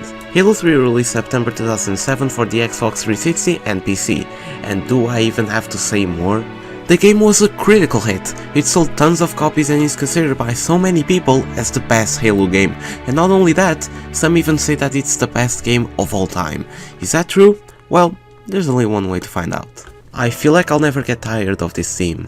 The gameplay in Halo 3 barely changed, it's basically the same as Halo 2, but with an Xbox 360 twist. This was the first Halo game on the 360, and it shows. The difference is staggering between consoles, it's quite impressive. I hate touching on Halo lore since it's not really my thing. I find the lore interesting, but I just hate trying to explain it. But I'll try to summarize the synopsis for you. The game happens around 2 weeks after the events of Halo 2. Master Chief is still trying to stop the Covenant from activating the Halo rings. But this time the Covenant have joined in a civil war against the elites, that have allied with the humans, and that includes Arbiter of course. And because of that, the Brutes have replaced the elites' place as field commanders on the Covenant military. Oh, and also there's Master Chief having panic attacks with Cortana. That's all. If you want my opinion on the campaign, I loved it. Definitely the best of the first 3 Halo games. I had a blast playing through the campaign, and the ending is pretty good. I just wish that Halo 4 didn't exist. Well, we'll get there eventually if it's actually good or not. Okay, but when people talk about Halo 3, it's definitely the online. Halo 3's online was one of the most popular games from the late 2000s to early 2010s. If anyone had a 360, they would be playing the online and recording cheesy and campy clips on YouTube for 5 people to see. It was great. Of course, I didn't play it since I don't play Halo online and there's only a grand total of 3 people playing it now, so why bother?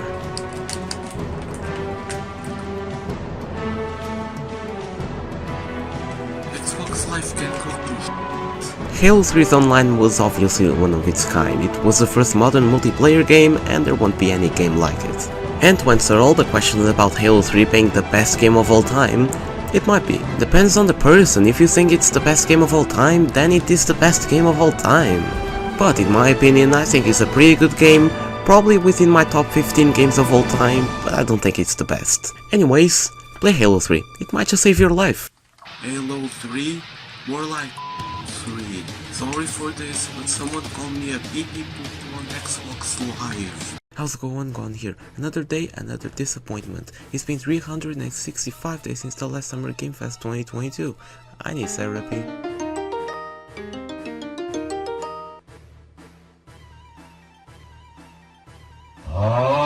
Another year, another Summer Game Fest. The Summer Game Fest is an annual event hosted by Jeff Kinley, which also hosts the Game Awards. It's like E3 but throughout the whole month of summer, and with less E's. Damn, I messed up. The Summer Game Fest is just E3 with another name. Since 2020, the Summer Game Fest has been an integral part of gaming, since, well, E3 is dead. In March, some news reports came saying that Sega and Tencent were skipping E3 this year, followed up by Nintendo and Xbox, and after the latter, in April 2023, E3 declared defeat and cancelled their annual event. This was big news, nothing like this had never happened. Never. Anyways, we still had the Summer Game Fest, so nothing to worry about. Summer Game Fest 2023 officially started on June 8th with an opening event starring Jeff, and this was packed. Starting things off, Mortal Kombat 1 gameplay. Oh my god, this looks amazing. Weeks prior to the event, the game was revealed with an awesome trailer, and now we finally have gameplay and the introduction of cameo fighters, which I think is a neat idea. I swear the next Mortal Kombat will get an adults only rating. This stuff is just getting too real and gory. Followed up, we had Nick Cage on Dead by Daylight, and Nick himself appeared on stage to talk about this. I'm gonna be honest, the character model looks almost nothing like him. I'm sad to say it, but he's getting old. Sandland was a surprise, a game based off the manga by Akira Toriyama. Awesome, and it looks good, probably not gonna play it.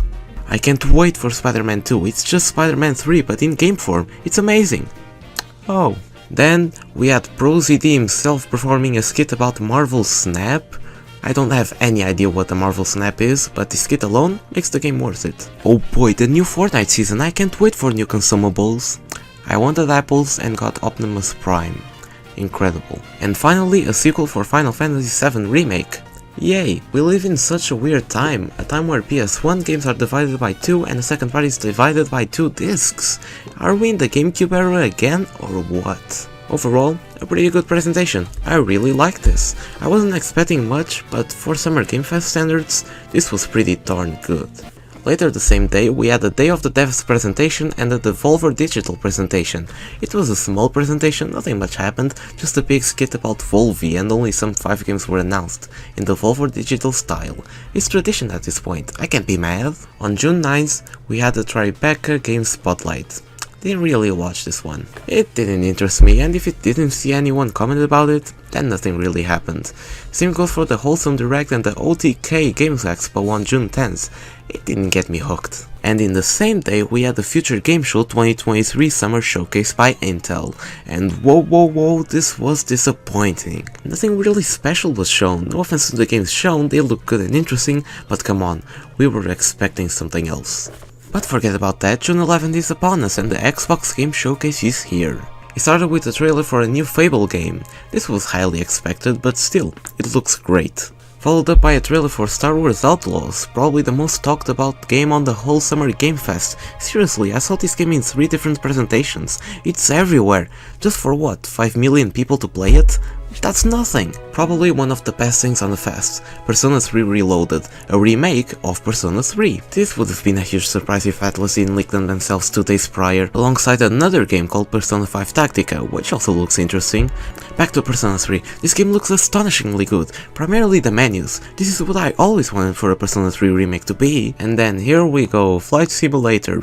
Yeah! Portugal's canon on the Flight Simulator verse, guys, this is historical. Oh yeah, baby, like a dragon infinite wells, guys. Ichiban wakes up on the US and builds a gold empire. The first time I saw the title, the first thing that came to my mind was the Wario World box art. I hope Ichiban gets covered in jewelry in the next game. Fallout 76 content.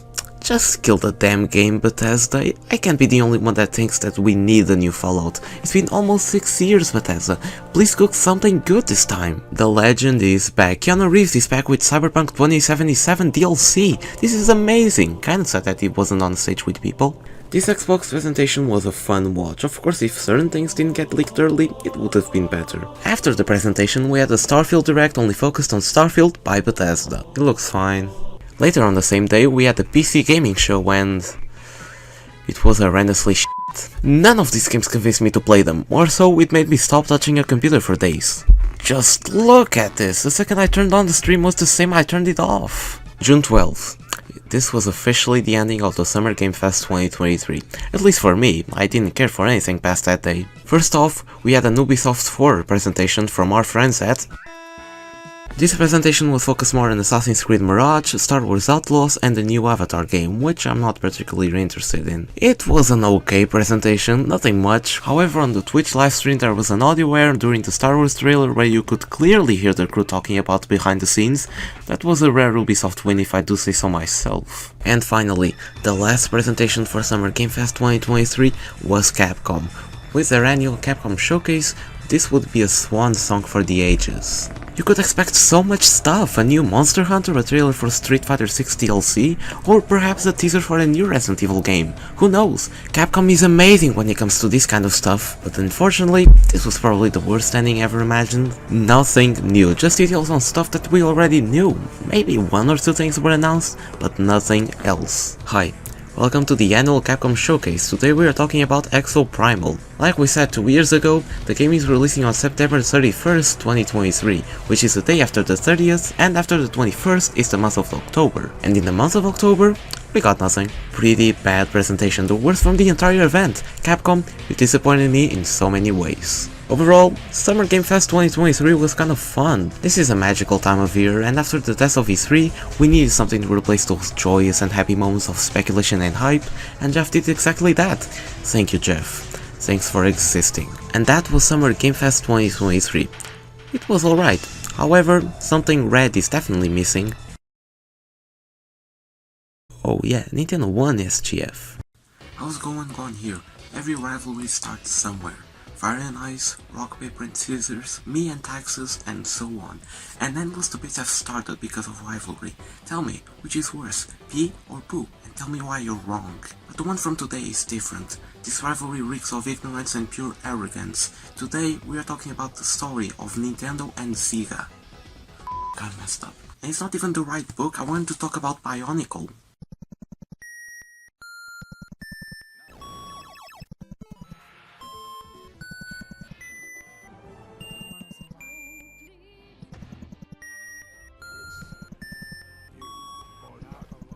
The gaming industry was for a year or two. E3 the game released for the Atari 2600 and it was a flop. A game crash was happening right in front of our eyes, and for a period of time, no one made an attempt to bring back games to the market. Also because boohoo, Atari went bankrupt and shut down, no one wants to sacrifice their market for a potential failure. But when we go to Japan, this is a completely different situation. Nintendo, who previously made Donkey Kong in 1980, released the Famicom in Japan, and it was a success there. The lack of competition definitely contributed to the success of the Famicom. I mean, we had some competition like the pre-release SG-1000 by Sega, but who cares about some company that called themselves blind? With the success in Japan, Nintendo was ready for an international release of the console, but they needed a new name. Americans can't read Famicom without spilling their beans. In 1984, on the Consumer Electronics Show in Las Vegas, the Nintendo Advanced Video System made their first and only public appearance. The prototype of the American Famicom took inspiration of consoles such as the ZX Spectrum, and everyone can agree of how dog shit it is. What? Nintendo was already planning a console as shit as the Wii U since the 80s? This design didn't attract anyone, especially when the game crash was relatively recent. Later in the same year, Nintendo introduced the NES in a weird way, with the release of arcade cabinets called Nintendo Versus System, which included some Famicom games. On CES 1985, the final design was shown publicly, and the Nintendo Entertainment System, or NES, released in North America in October 1984 and September 1986 in Europe, with the following games: 10-Yard Fight, Baseball, Clu Land, Duck Hunt, Excite Bike, Golf, Chiramite, Hogan's Alley, Ice Climber, Kung Fu, Pinball, Soccer, Stack Up, Tennis, Wild Gunman, and Wrecking Crew. The NES was initially commercialized as a toy and not a game console, to not piss someone on the store, and because of that, they included ROP as an accessory with the toy. We don't know when Super Mario Bros. Released in North America, but it's estimated that released around this time. And that's it. You already know how this game was a success and boosted Nintendo to the mainstream, and how it became an icon and received 2 more games this generation. That's all you need to know, I'm not mentioning his name ever again. Around the same time, Sega brought their newest console, the Master System, internationally. In North America, it didn't do so well since it came out so late and because their mascot was ass. For many people, the Master System was just a Nintendo ripoff. However, in Europe, we ate this shit up. It was actual competition with the NES here, even with Sega's burger-eating monkey with the game that's revered by so many people but deep down is just okay. I didn't want it to to be that personal. Atari also rejoined the market somehow. I wonder if they lasted a week. Some notable examples of games Nintendo released this generation, we had the first The Legend of Zelda. This game was one of the first to include save files. You could save your progress. You don't need to have your NES turned on for 3 days straight and have an fire shortly after. Metroid was a fun one. It made you feel like a rat in a labyrinth. But this is a lost gem. No one remembers this game. Also, we have some non-Nintendo examples, such as Final Fantasy made by Square, one of the first RPG games that's wildly popular to this day. Dragon Quest by Enix, Mega Man by Capcom, Metal Gear by Konami, Bomberman by Konami, Castlevania by Konami. Jesus, Konami was packed back then. I often forget that the company that gave us Metal Gear Survive made good games. But when we shift our attention to the arcades, oh boy, we had our first fighting game available to play. In 1987, Street Fighter was released. While the first entry of the series isn't often talked about, this was the beginning of something big. This is the golden age of games, at least the first notable one. Before this, we had some random monotone cubes, but now, stories could be told and played in an amazing way. This was also the era of video game magazines. The most notable ones include Electronic Gaming Monthly and Nintendo Power. Nintendo ran their own video game magazines with tips, guides, Q&As, ads, posters, ads, game announcements, and did I even mention the abundance of ads? Enough with the Nintendo dick sucking, a major problem would emerge not long after all of this. In 1988, Sega released a Mega Drive in Japan. It was 16 bits, the double of the NES and Master System. This console was more powerful than the competition and ran games similar to arcade games. Altered Beast was a launch title that helped the console showcase its capability. This game, and the console in general, was aiming for a more mature audience, but that wouldn't last long. And we also had the PC Engine aka TurboGrafx 16 roaming around shelves, so this wasn't good. And what was Nintendo's response? A f***ing brick. Yeah, the original Game Boy released in 1989 with the amazing gimmick of playing games whatever you want. It doesn't matter if it's on the plane or while being hostage, you could play this thing everywhere. And hey, the launch lineup was pretty good, and bundling up Tetris with the console was a smart decision. It appeals with everyone of every age. Tetris is the video game. The Game Boy was an automatic success everywhere, even where Sega reigned. Speaking of Sega, around 1990 they ran a contest for a new mascot since, well, this is not a mascot worthy of competing with Nintendo. Sonic the Hedgehog was born, and this is what Sega needed, a good mascot. Sonic 1 released in 1981 and it was a big hit. For better or for worse, for me it was for the worst, I hate Sonic. With the Mega Drive aka Genesis in the US being more powerful than the NES, Sega saw the opportunity to launch a campaign bashing Nintendo. They directly called Nintendo lame. And even after Sonic's release, Sega made a commercial saying that Sonic was faster and how the console could keep up with him, while Plumber Boy was gross, fat and slow. This was a golden age of advertising. You can't reach these levels of competition in television anymore, unfortunately. After all of this, Nintendo couldn't stay quiet. It wouldn't take long until Nintendo released their next home console. Super Famicom in Japan, this console was double the power of its predecessor and could even render 3D polygons with the help of the Super FX chip. This was the Super Nintendo Entertainment System, aka SNES. This was a major blow for Sega, since Nintendo had the most badass fastest game as the launch title. F-Zero proved that Sega's blast processing was bull, and the 4th generation had officially began. And oh, you think Sega would stop right there? Oh no, we got the Game Gear, the Game Boy's competitor. Blood was spilled on the development of this. This console had one advantage over the Game Boy and one advantage only. It could play with color. See, the Game Boy only played with base colors, but it doesn't matter when the games are good. The Game Gear on the other hand, not so much. The games were nothing special, the console was pricier and the batteries would die in less than a day. This console was the literal definition of ass. Well, at least you had an option, you pick the Game Boy or the Game Gear, simple as that. Why do you always come back? The Atari Lynx. The image speaks for itself. Getting back into home consoles, Nintendo, Sega, NEC, who made the PC Engine, weren't the only ones. Oh, far from that, this generation was packed with new consoles. For example, the Neo Geo by SNK, originally released as an arcade cabinet with its own cartridge-based games, a domestic version released in 1990, and this was the most expensive console this generation, retailing for $649.99 in the US. Well, you're getting arcade quality games on your home, so I guess it makes sense. The cartridges are the size of a GameCube, or even bigger. I've never seen these things running around in the wild, but they're big as f***. This console gave us such classics as Fatal Fury, Metal Slug, The King of Fighters and Samurai Showdown, so looking at the library, it was made more for hardcore arcade fans. Speaking of arcades, around this time, Street Fighter 2 released to the masses, and this was a success like nothing before.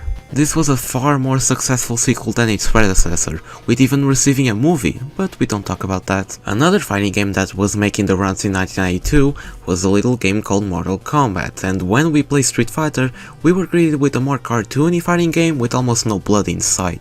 But Mortal Kombat was nothing like that. It was as gory as it could be, with characters dismembering each other and blood. So much blood. And parents were not happy. Of course they weren't happy. 3 red pixels appearing on my kid's game? God damn. And it got worse when it released for home consoles. The SNES release not so much, but the Genesis release had a special code with blood in it. But this wouldn't affect the gaming industry until shortly after, but we'll get into that in a few. Around 1991, CD-ROMs were becoming a big deal. Come on, you could storage tons of data in a simple disc instead of an expensive tape that couldn't hold much stuff. And this is where we got our very first CD-based console, the Philips CDI. And this console is just the epitome of boring. It plays CDs, great, but when this is the type of shit you have, I'm sorry, not eating it. Wait, friend, is this Zelda? In 1982, Sega released its first add-on for the Genesis in an effort to capitalize on the success of CDs and win the attention of gamers, but in the end it was for nothing. This is a Sega CD or Mega CD in Europe. This can't be real, like instead of a new console they just barfed a CD add-on? But later on you'll see this is not the only time they did something like this. And Nintendo was supposedly doing the same thing, but with Sony. Yes, lads and gals, I'm talking about the add-on console that was capable of playing SNES games and CD games, the Nintendo PlayStation. Nintendo partnered up with Sony to create a hybrid console that could play both cartridges and CDs. The project had a bright future, but fell off when Sony wanted to control the licensing part of the CD portion of the console. Nintendo tried working around this, but Sony pooped on them. Nintendo knew that Sony would backstab them sooner or later, so Nintendo partnered up with Philips to create a new CD add-on that ultimately never released. On CES 1991, Sony announced that they were partnering with Nintendo to create a new add-on for the SNES, and guess what? The very next day, Nintendo didn't talk about the add-on, and when asked for it, they said that the disc add-on was being developed with Philips, not Sony. Feels bad, man. This was bad, even worse when the add-on never released and instead we got terrible games for the CDI of existing Nintendo properties. I mean, it can't be that bad, right? Come on man, I just wanted to play some CDI games, I never thought that this would happen. No! But Sega officially f***ed up when they released Night Trap for the Sega CD. The game is nothing special, just a simple FMV game with girls doing girly stuff. But again, parents and the FTC weren't satisfied with this, so it's time, let's take it to court! The principal games were Mortal Kombat, Night Trap and Doom.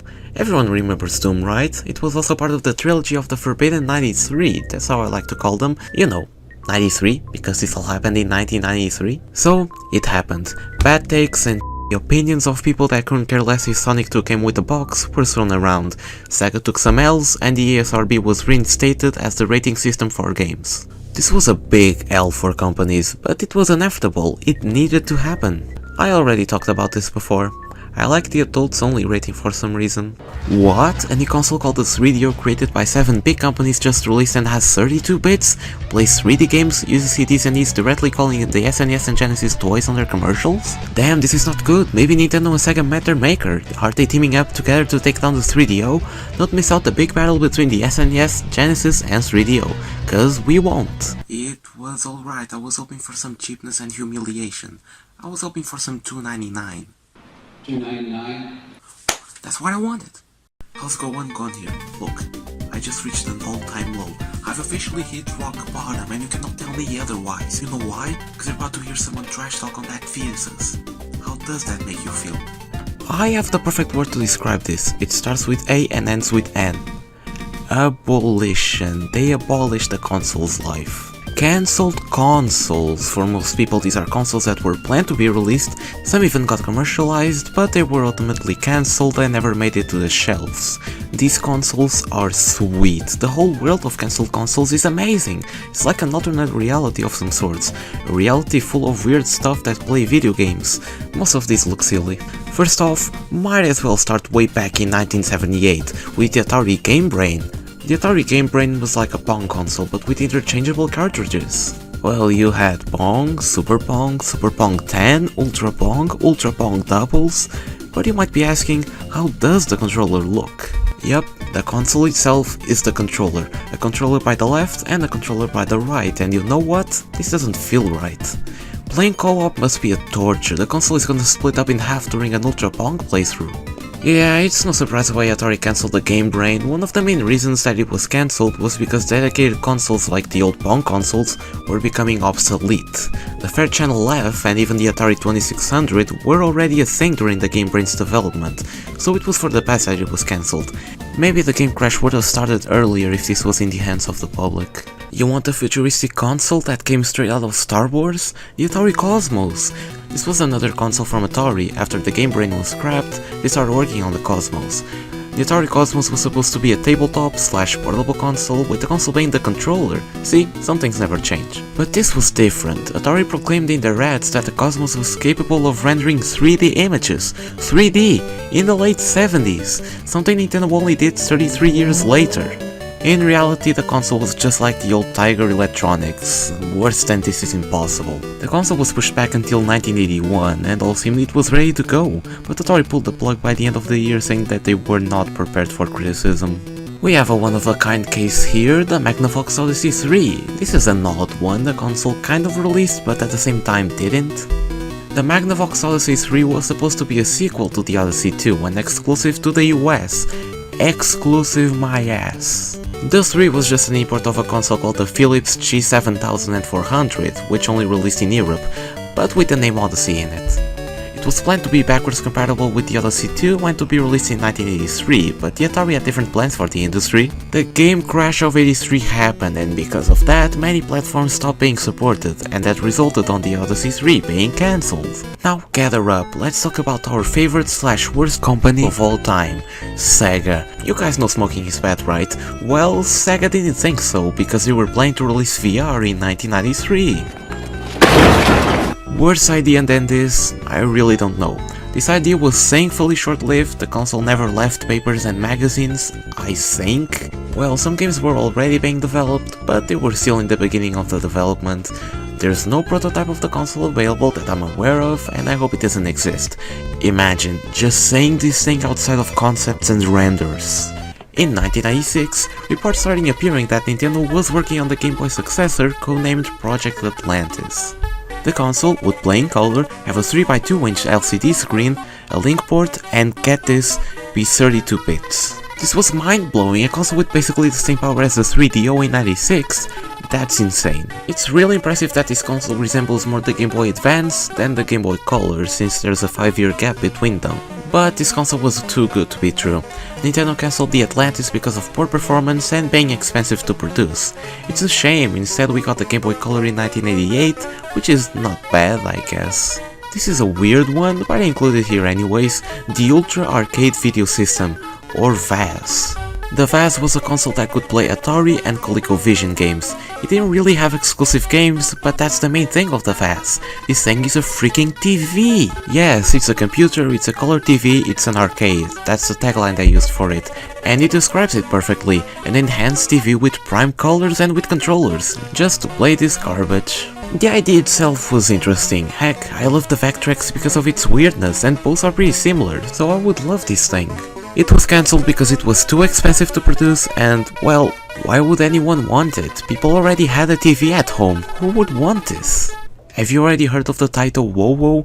Probably not, this console that never released was really ahead of its time. It used stuff from the late 2000s into the early 90s. You might be asking what I'm talking about. Downloadable games, folks. The title WoWo was a joint venture between Taito and GSP, Japan Satellite Broadcasting. The prototype was shown in 1982, and not only did it let you download games, but it also would be one of the first consoles using CDs. We already had a CDI, but it still doesn't take the fact that this was one of the first consoles, and it's really impressive. Downloading games would be possible with connecting a GSP satellite and a console to a phone, and then another multitude of stuff. Yeah, the process was kinda long, but on the other hand, downloadable games in 1992. That's really cool. Gizmondo, please laugh. The Gizmondo is literally the joke of the century. This little portable console from Tiger Telematics didn't even last a day. The console just released in the US with some games and then left. The last titles of the Gizmondo are also the last games of the console. That's funny. After the failure of the Gizmondo, Tiger Telematics revealed that they were working on its successor, the Gizmondo widescreen, with a bigger screen and Wi-Fi support. That's cool, even for 2006 it's neat. But oops, Tiger Telematics went bankrupt and shut down, so no Gizmondo widescreen for you. Heck, but this isn't even the end. The ex-director of the Gizmondo announced that he was working on the Gizmondo 2 in 2008. Man, get out of here. You guys know I love the 3DO, right? No. This is one of the best inventions of humankind, but there was supposed to be more. The Panasonic M2 was originally proposed as an add-on for the 3DO, but later it would become its own thing.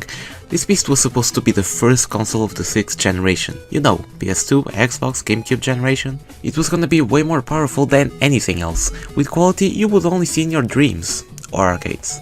But unfortunately it was cancelled in 1987, probably because of the 3DO's failure and costs.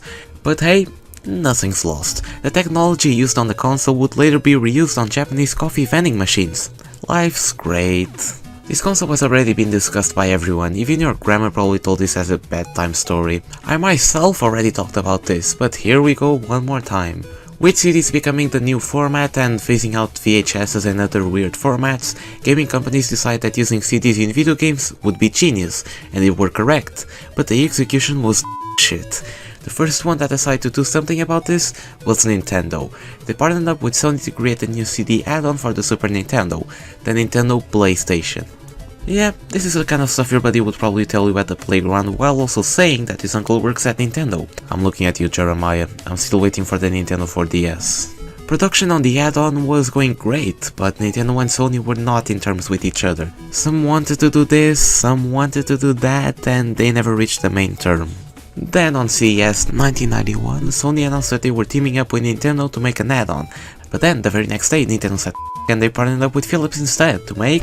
Maybe it's a great thing this console never released. Getting back into Sega, they are the kings of cancelled consoles, but today I'll be only discussing two, the Sega Neptune and the Sega Pluto. For every Sailor Moon character, there's a Sega console. The Sega Neptune was originally going to be an upgrade for the old Genesis, which was basically a Sega Genesis and a 32X bundled up in a one-sole machine. It used a similar design to the Sega Genesis Model 2 and would be compatible with both versions of the Sega CD. It would originally retail for $400? $299, $299, $299. It pains me to hear that the last gen console would sell $100 more than the almighty powerful PlayStation. And the Saturn was already out of the time, it just doesn't make any sense. So thankfully it never saw the light of day. Same with Pluto. The Sega Pluto, like the Neptune, was a fusion with the Sega Saturn hardware and the Netlink internet modem of the console, all in one box. Now this one I could get behind, it's actually not a bad idea, but hey, it never released. The whole story of Sega with the solar system is neat, so I might talk about this in depth one day. The last console we have today is the Infinium Labs Phantom, or just Phantom. This console was really promising. The Phantom was basically a PC, but in console format, similar to the Steam Machine, yeah, who remembers that garbage? But it wouldn't have any physical media, you could just download it online. For the gamer's standpoint in 2004, it's amazing. For a collector's standpoint 20 years later, the console was even showcased at E3 2004, and I love this design. It's so hardcore and futuristic. But well, all good things must come to an end. The console was constantly getting delayed and the company was losing money, so it's time to cancel it. Rest in peace, Phantom. The console literally became what it was meant to become, a phantom. Yeah, consoles often get cancelled because of many reasons, and most of the time it's a shame. But on the bright side, maybe it was for the best that it didn't release. We would have less companies in the world, we would be playing with the Sega VR, and the depths of hell would be hotter. Let that sink in. How's going on here? Don't you just hate when the thing you want the most is just stupid expensive? Yeah, that's me right now trying to buy a CDI. It's unbelievable how we somehow reached this point of inflation. No one deserves to see Hotel Mario sold for 4 digits. It's insane. It's a shame. I was really looking forward to play those old CDI games that everyone has been talking about for the past decade. I guess we can play Brink for the PS3. Hey, you, person who wants to play CDI. Are you talking to me? It's really a shame that happens in our economy, really a shame. But I'm here to introduce you, emulation. Emulation is a perfect tool when your broadcast can't buy a game. Wow, what amazing technology from the world of yesterday. Maybe I should consider emulating these old games. I just don't want it to be like last time. What happened last time? Oh, that. It all started when I woke up in the Pizza Hut oven. Wait, you're real? You're not just any regular commercial? Correct! Then why don't you get your ass right here? I've seen you stand in 2 legs and move. I can't right now. I'm at the International Blink Fest in Switzerland. Could you tell? Huh. The Zelda CDI Trilogy doesn't need no introduction, but here's one anyways. After the Nintendo and Sony partnership failed, Nintendo teamed up with Philips to create a new add-on for the SNES. It never happened, but at least we got rubbish. The Philips CDI. Your dad hates it, your grandma hates it, your turtle hates it, everyone hates the CDI. It's a console made by Philips, the idea itself is sketchy in concept. But we had Nintendo to back up the CDI. Nintendo, miraculously, permitted Philips to utilize Mario and Zelda for CDI games. That's why in 1994 we got Hotel Mario for the Philips CDI. This is a game that needs to be checked out by itself. There's just so much going on here. But today's subject is the forbidden Zelda Triforce, and that includes Link, The Faces of Evil, Zelda, The Wind of Gamelon, and Zelda's Adventure. Over the years, these games got a big reputation online because of a certain thing humans call YouTube poop. It's just funny people mishmashing cutscenes from the games to make the characters say something they shouldn't say. What happened? Nothing. Zelda? We're just about to have a Pooh. Where is the king? The king is going to Gamelon to poo Uncle Ganon. They even made one for me. I'm going here. I was going back from watching and I have so many things to say. Right off the bat, this is the best. The Virgin? Recently some weird things have been happening, including some Tekken. Damn. The is here. Gonna head out. Kill yourself now! Sounds exactly like me when I'm watching a YouTube video while I'm taking. Okay, let's not waste any more time and play these amazing games. Let's start off with the first one, at least I think it's the first one, Link, The Faces of Evil. In this game, Link needs to save Korodai Island from Ganon and conquer each one of the Faces of Evil. Simple plot and easy to understand. Now, let's press start. Gee, it sure is boring around here. My boy. Oh no, oh heck. Who knew that crayons and CDI would make a horrible combination? Who? Anyways, the graphics suck, even for the 4th generation system. This is horrendous, look what we got few years prior. Now the controls. Prepare your ears, folks. This is gonna take a while. The controls are bad. Man, Philips should have been eating ass in the early 90s. What is this? Want to jump from a platform to another? Boo who, we just turned your fun game into Crash Bandicoot, you'll get it in the 17th time. Attacking in this game is just borderline terrible, you attack with snowballs and fireballs that you encounter throughout your journey. The enemies are only defeated with these 2 items, and I despise the idea so much. It's terrible. What if you run out of snowballs? Picking up rupees is also pretty annoying, it's not like the other games where you can just walk through the item. Nope, you gotta stick the sword to the item, one by one. God, I hate terrain. Let's talk about good stuff, to lighten up the mood. Morshu. I love this guy. Morshu is quite possibly the best combination of M-O-R-S-H and U. Possibly. He's a pretty good salesman, and an icon of gaming too. I just don't like it when you encounter him, the cutscene plays over and over again. Wow, thanks for reminding me I'm broke. Morshu sells all the good stuff. Rope, bombs, lamp oil. Oh, lamp oil. Always buy lamp oil. It's gonna run out sometime and then the game is just Darkfest. You need this. You really do. In terms of story, the whole game is just practically filler after the first cutscene. Nothing happens, just torture. Well, that's that until you reach this guy. We only see him in this game of all things, but he's pretty important. He hands you the Book of Korodai that, get this, lets you one-shot the final boss. This is insane. We got through the hell of conquering the faces of evil just for a book? Holy shit, it's canon! Or else you will die. This is ridiculous. Here goes nothing. Not into the pit, it burns! Yay, we killed Ganon. Next game, let's discuss. Was this a good game? Yeah, joke's on you. I like terrain and bike controllers. This game was amazing. Wrong answer. Now let's move over to the Wine of Gamelon. Man, I don't know what to feel about Zelda the Wine of Gamelon. I know I didn't even press start, but something feels off about this game, but I just can't put a finger on it. Just your impressions, nothing special. The game did release on the same day as Faces of Evil, so being skeptical is normal. I hate when the box art looks like Zelda from A Link to the Past, but in the actual game we have I already know I'm gonna be misled. It doesn't matter, let's boot up this bitch. Zelda, Duke Goncalus is under attack by the evil forces of Ganon. I'm going to Gamelon to aid him. I've seen so many variations of this cutscene. The original just looks like another run-of-the-mill meme. In this game, the king has been kidnapped by Ganon. I don't know how he's still alive. Maybe books don't actually kill people. Now, Zelda's in charge of saving her father and travel to Gamelon. Amazing plot if I do say so myself. Big fiction. But what about the gameplay? It's the exact same thing. Like, I can't even add another bit of information about the gameplay. It's exactly the same as the Faces of Evil. Oh, I know. I don't like how Zelda moves. I don't like it and it ruins the whole experience. These two games are just copies of one another. It's not just the gameplay. Can you guess how the game ends? Zelda gets the Wand of Gamelon and kills Ganon.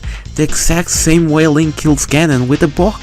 Wand of Gamelon, more like Ass of Gamelon. This game is worse than Faces of Evil and I'll die in this hill. Alright, I think we're done. After this I'll eat a doner kebab. Nope, we still have one game to go.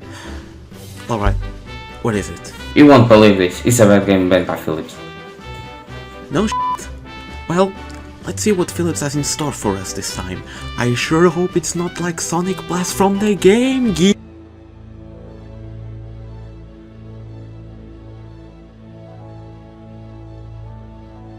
Oh, why did I put myself into this mess?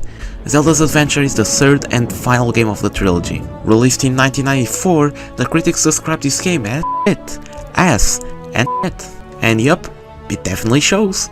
In this game, Link has been kidnapped by Ganon, and once again, Zelda is up for the task of defeating Ganon and saving Link. What an amazing plot, and hey, the cutscenes don't look too bad, they're an improvement from the last two games. Unfortunately, the acting is not as good, I'd say worse than the other games' voice acting. Alright, let's play this card. This is the worst game I've ever played.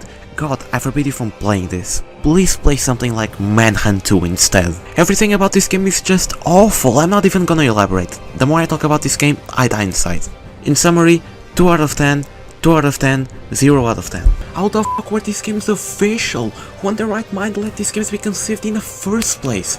I hope that the guy is dancing in his grave for the hell he let on our precious little planet. Bigger felony than this is impossible. Only if you made eggplants. What do you mean? The games are good.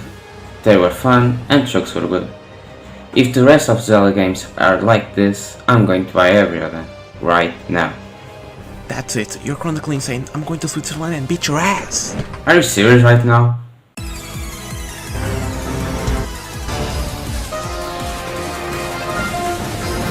Please, if you're in Switzerland, beware. We do have his description. Can we take that? Let's take his description. Looks like a f***ing idiot. Update, apparently bro doesn't know where Switzerland is located, so instead, he went to your local store and bought Swiss cheese. Good luck there little bro. What's going on here? I'm going to sleep. I have a question. Why isn't there a console that broadcasts streams called Dreamcast that lets me play Crazy Taxi? Oh, false alarm. The 6th generation of consoles is one of the best gens out there. Nah, I rephrase that. The absolute best gen out there. It's the only generation where we had Sony, Microsoft, Sega and Nintendo consoles on the market. Prior to this gen, we didn't have the Xbox, and in the 7th, Sega quit making hardware. But why is that? How does a competitor as big as Sega just quit from a moment to another? Well, we gotta go back to 1991. It's been 2 years since the release of the Genesis, and Sega just released Sonic the Hedgehog. It's a huge hit and puts Sega officially in the console map next to Nintendo. Everything's great until Sega released the Sega CD add-on for the Genesis, and this was just the beginning of the end.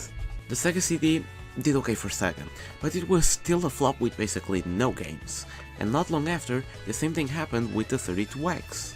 While Nintendo showed the capability of the SNES without add-ons with Donkey Kong Country and Star Fox, Sega released the 32X add-on for the Genesis for the American audience, while the Saturn didn't hit store shelves. The Saturn was already out in Japan, but Sega just needed to add fuel to the fire in the US with the 32X. The CD was already bad, but this was worse. Actually, they were thinking of making the 32X its own system with the Neptune, but thank God that didn't happen. But when the Saturn did release internationally, it wasn't the success Sega imagined. With graphics inferior to the competition, weird ad campaigns, distrust from the consumers, and no Sonic at launch nor mainline game at all, the Sega Saturn was a major flop for Sega, and it underperformed the competition and Sega's previous console. Sega desperately needed something that would make them kings, but that would be nothing more than a dream. Or was it? In 1997, Sega of Japan started production on their next console, codenamed Katana, and damn what a cool name. The Katana had a difficult development stage, with many misunderstandings and even lawsuits, but it was definitely worth it, am I right? The Katana, now officially called Sega Dreamcast, released November 27, 1998 in Japan. It was a massive success at launch, but unfortunately many retailers suffered from supply shortage. But a place where everything went extremely well was the United States. The Dreamcast released September 9th, 1999 or 9/9/99 in the US. Yeah, a perfect date for an outwardly console as this one. And hey, look at this design! It's so good, it's so sleek and small, I love it. Also with 4 controller ports, this is only something Sony fans would dream of. Speaking of controller, it sucks ass! I don't like this controller, it's way too big for the quantity of buttons they have, and why is there a hole here? Did Sega just ran out of ideas? Nope, it was for the VMU, a memory card with a screen. With it, you could play minigames and save game files. How cool is that? Not much, to be honest. Many people ask why is the Dreamcast logo blue in Europe, and I, the Messiah himself, I'm gonna tell you. It's because they need to avoid copyright infringements from a German publisher called Devola. What? Well, the old logo is kinda similar, but not much, and that was the logo at the time. Devola truly ripped them off in 2019. They just took the Dreamcast logo and rotated it a bit. Oh god, the irony. But hey, fair enough. At least here we got a better logo. I never understood why they chose orange instead of blue. That's just dumb. And man, can we talk about the intro? It remains to this day as my favorite startup screen from any console. The dev kit version. Yep, not only we have this iconic one, but the dev kit for the Dreamcast also had a custom startup screen, and this right here is godly. It reminds me of Koopa Troopa Peach from Mario Kart 64, and I don't know why.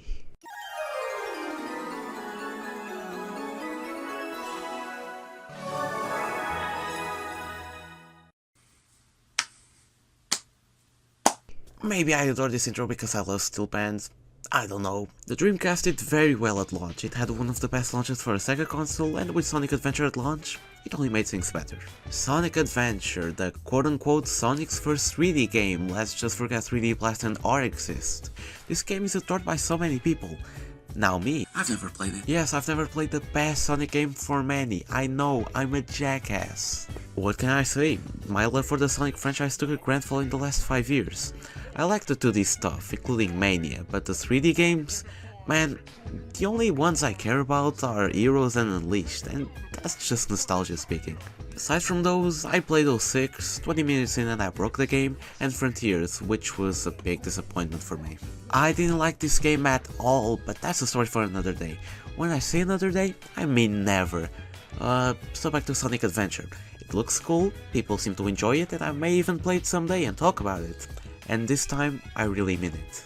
I'll definitely be avoiding Adventure DX on the GameCube because... but also because the original is the definitive version. I've also heard Chaos is a pretty neat boss, something that's not Eggman is always refreshing, except when they f*** it up, and it's a lot.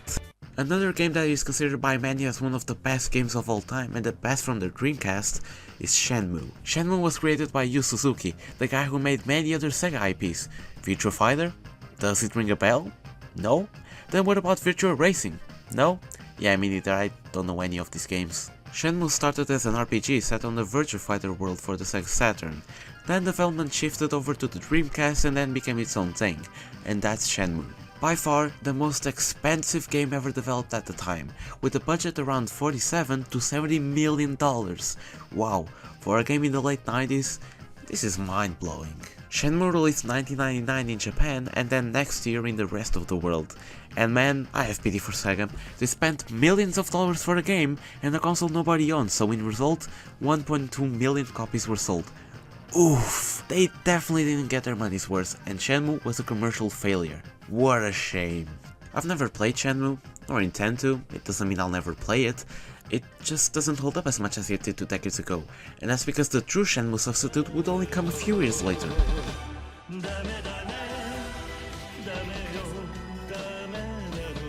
Jokes aside, I truly believe it's a good game. I've heard many slander about the game, and even if I've never seen the start screen in my life, I still defend this game for what it did.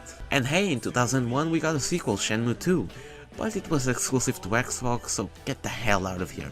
Oh, it's only exclusive in the US, it did release for the Dreamcast in Japan and Europe, but because I've already given all my Shenmue trivia to you all, I'll just call it a day and move on to the next game. Did you know Soul Calibur got its start with a Dreamcast? Do tell. Well, not exactly, the original came out first in arcades, but it was ported to the Dreamcast very quickly. Soul Calibur is a game I've played around in there, but it's been a while since I've played one of these games up, mainly because I'm more of a Tekken guy than anything, if you know what I mean. It was a great game for a launch title. If the Dreamcast needed a fighting game they could call their own, Soul Calibur was a perfect fit. This game is what Tekken was for the PS1.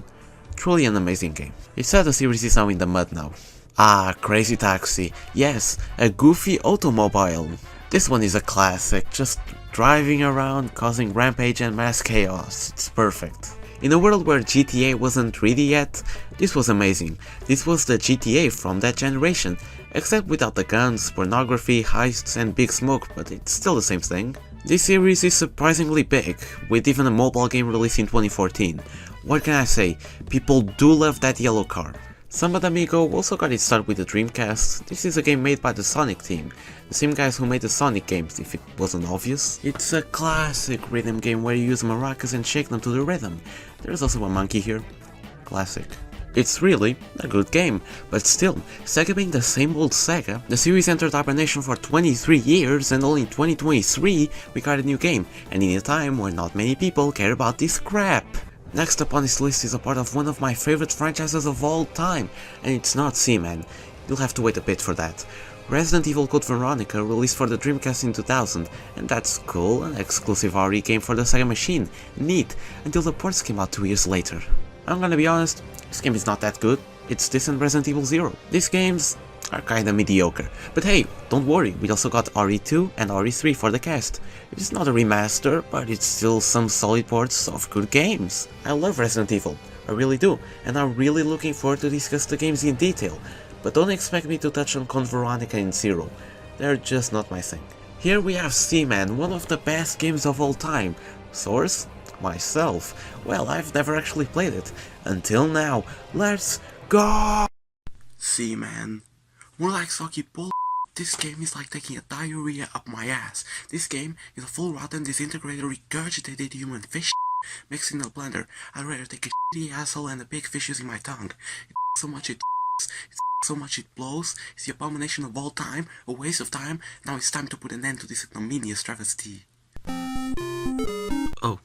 Yeah, I didn't like it very much. Phantasy Star was a pretty well-known RPG series on the Genesis, but on the Dreamcast we got Phantasy Star Online, one of the first online games on the Sega console. Released in 2000, this game was really ahead of its time. Marvel vs. Capcom is a classic. The mere idea of Marvel and Capcom duking it out is badass, but they made it even more badass. Not only we got the first game on the Dreamcast, but we also got the second game, Age of Heroes. And wow, this game does have a good character select screen. It's a sphere, round as heck, with Mega Man and the Hulk in it. It's gorgeous. Now, Jet Set Radio is a pretty good game, or Jet Grind Radio if you're American for some reason. It's just so beautiful, the cel-shaded style looks flawless here, it's perfect! This game is pretty good, an awesome OST and really addictive gameplay, you should really check it out if you haven't yet. This game later got a sequel called Jet Set Radio Future on the original Xbox, and that's it. Now, I don't consider myself as a fan of the series, but damn! They didn't need anything for the last 20 years, even F-Zero fans ate first than them. The last game I'm taking a look today is Sonic Adventure 2. It's exactly as the first one, but now with edgy Sonic. Jokes aside, I heard he's pretty good, even better than the original. I often like to talk about Shadow because he's edgy. Come on, it's fun! But deep down, I know he was a great addition to the series. Sonic Adventure 2 was a pretty important game for the Dreamcast, and that's because this was the last major title for the console, before it was discontinued in 2001. After the unveiling and release of the PlayStation 2, many gamers were more on board the Sony train than the Sega one. Sega just took a drastic fall after the PS2 release. With the GameCube and Xbox following shortly after, it got even worse. So in March 2001, Sega declared defeat and announced the end of the Dreamcast and hardware in general, now only making software for the other consoles. This was a major struck for Sega fans. I can't even imagine the pain, man, it does suck. But hey, not long after, we got our first Sonic game on the Nintendo console, Sonic Advance for the Game Boy Advance. The Dreamcast was really one of its kind, in terms of aesthetic, games and presentation, it was awesome. Hey, there's a reason why I use the Dreamcast in my 2DS XL. There's a general hope for a couple of years now that we are getting a Dreamcast 2, and if you asked me if I wanted that 7 years ago, I would say heck yeah, but now, just let the cast rest. We all know Sega's specialty is the games, not consoles. That wraps up my retrospective on the Dreamcast. It was fun talking about it, but unfortunately not many people gave a piss about the Dreamcast, so I was basically talking to a door this whole time. Hello everyone, I'm Mr. Monster, and I'm back with another banger. Today, I'll give a nicklet to someone that gives a piss to a Dreamcast. Stay tuned. Oh, that's me, that's me. How's it going? Go on here. Where do I begin? This is a list of everything Super Smash Bros. Melee. Really, anything about Super Smash Bros. Melee. Here's Jigglypuff's moveset, here's the Sonic rumors, here's a description of a Melee tournament smell, and here's Sporn. What? Super Smash Bros. Melee? What kind of name is that? I like my Smash games with simpler titles, like the ones with nothing and the ones made by people that snort glue. Super Smash Bros. Melee. No doubt the most iconic and popular Smash game of all time. 20 years have passed, the game is still played by so many people, primarily in the competitive scene. People just play the heck of Melee in tournaments. Oh yeah, then we have the actual game. After Super Smash Bros. On the Nintendo 64, Nintendo didn't take long to order a sequel for their successor, codenamed Dolphin at the time. They even made a poll the same year Smash 64 released, asking the fans what characters they would like to see in their next installment, and because this was the era without third-party characters, the choices are pretty bland, but make total sense. The winner was Bowser, yes, he made it into Melee, Peach, okay, she made it in too, and then Wario, no doubt my favorite of the list, but unfortunately it didn't make it until Brawl.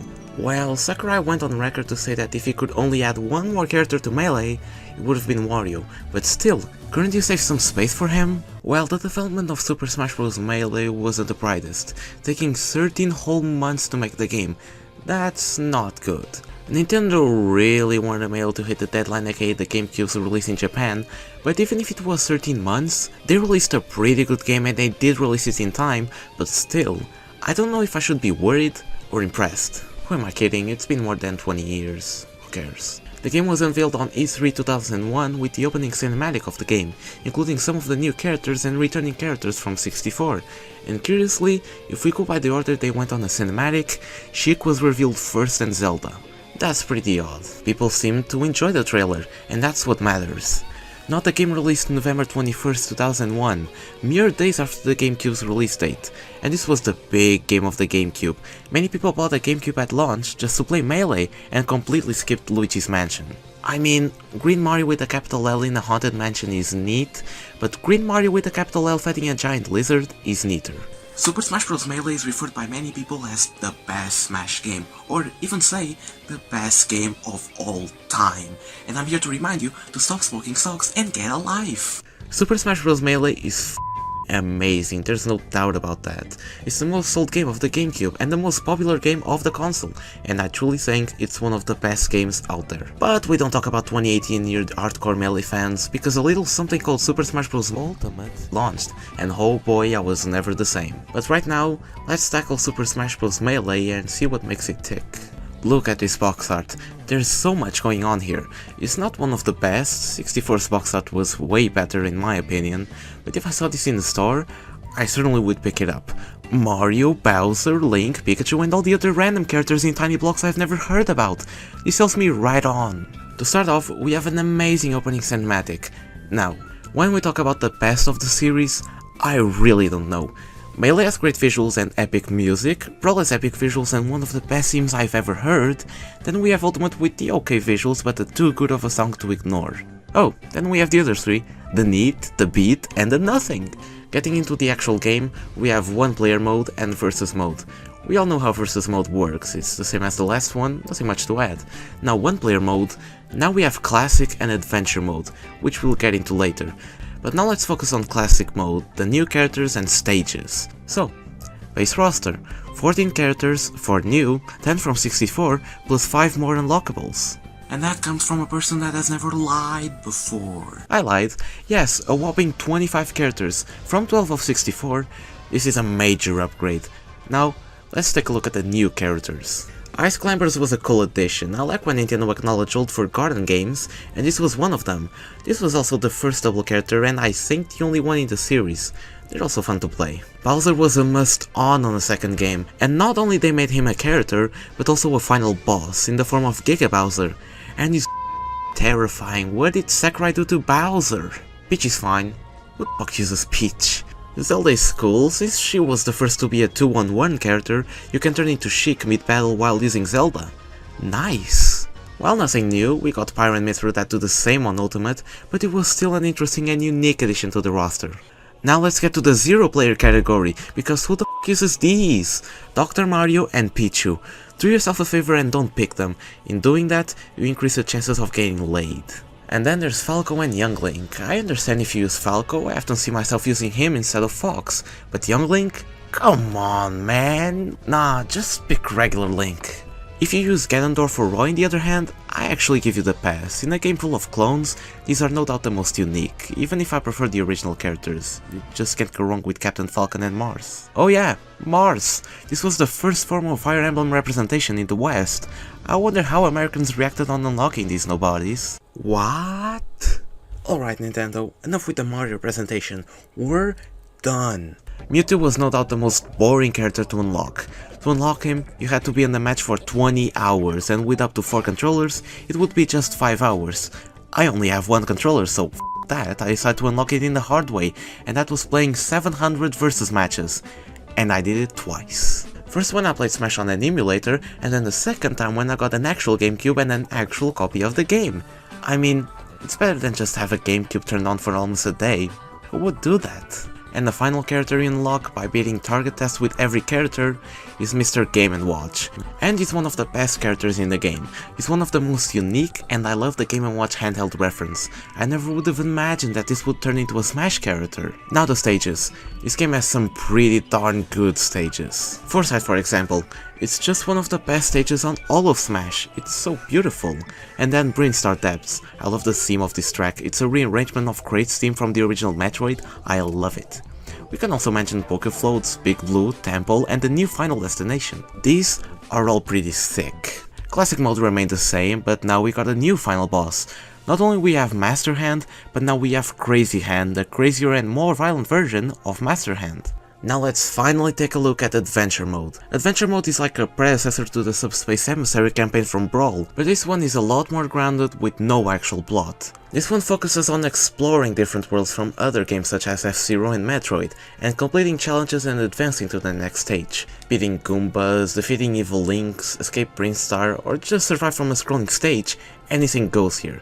And of course, it ends with the battle against Giga Bowser. Oh, but we also have a third unlockable mode. By unlocking every single character, you unlock All-Star Mode. In All-Star Mode, you fight every character in the game. Simple as that. It's nothing special, but a fun mode nonetheless. Another great addition this game had was the trophies. This is by far one of the best things Smash has. Even if Ultimate replaced them with spirits, I still enjoy them. Trophies are basically little collectors that you find throughout the game, and these can range from items from Smash, fighters, random characters, or the what the f***s. I'm glad we got trophies as early as the second game. It's funny how most of the characters are based on their N64 or SNES designs, primarily the Mario series. Mario Sunshine wasn't out yet, so most of the Mario trophies are 64 related. One more thing I can talk about Super Smash Bros. Melee is the OST. One of my favorite Smash renditions came from Melee. Here's some of them.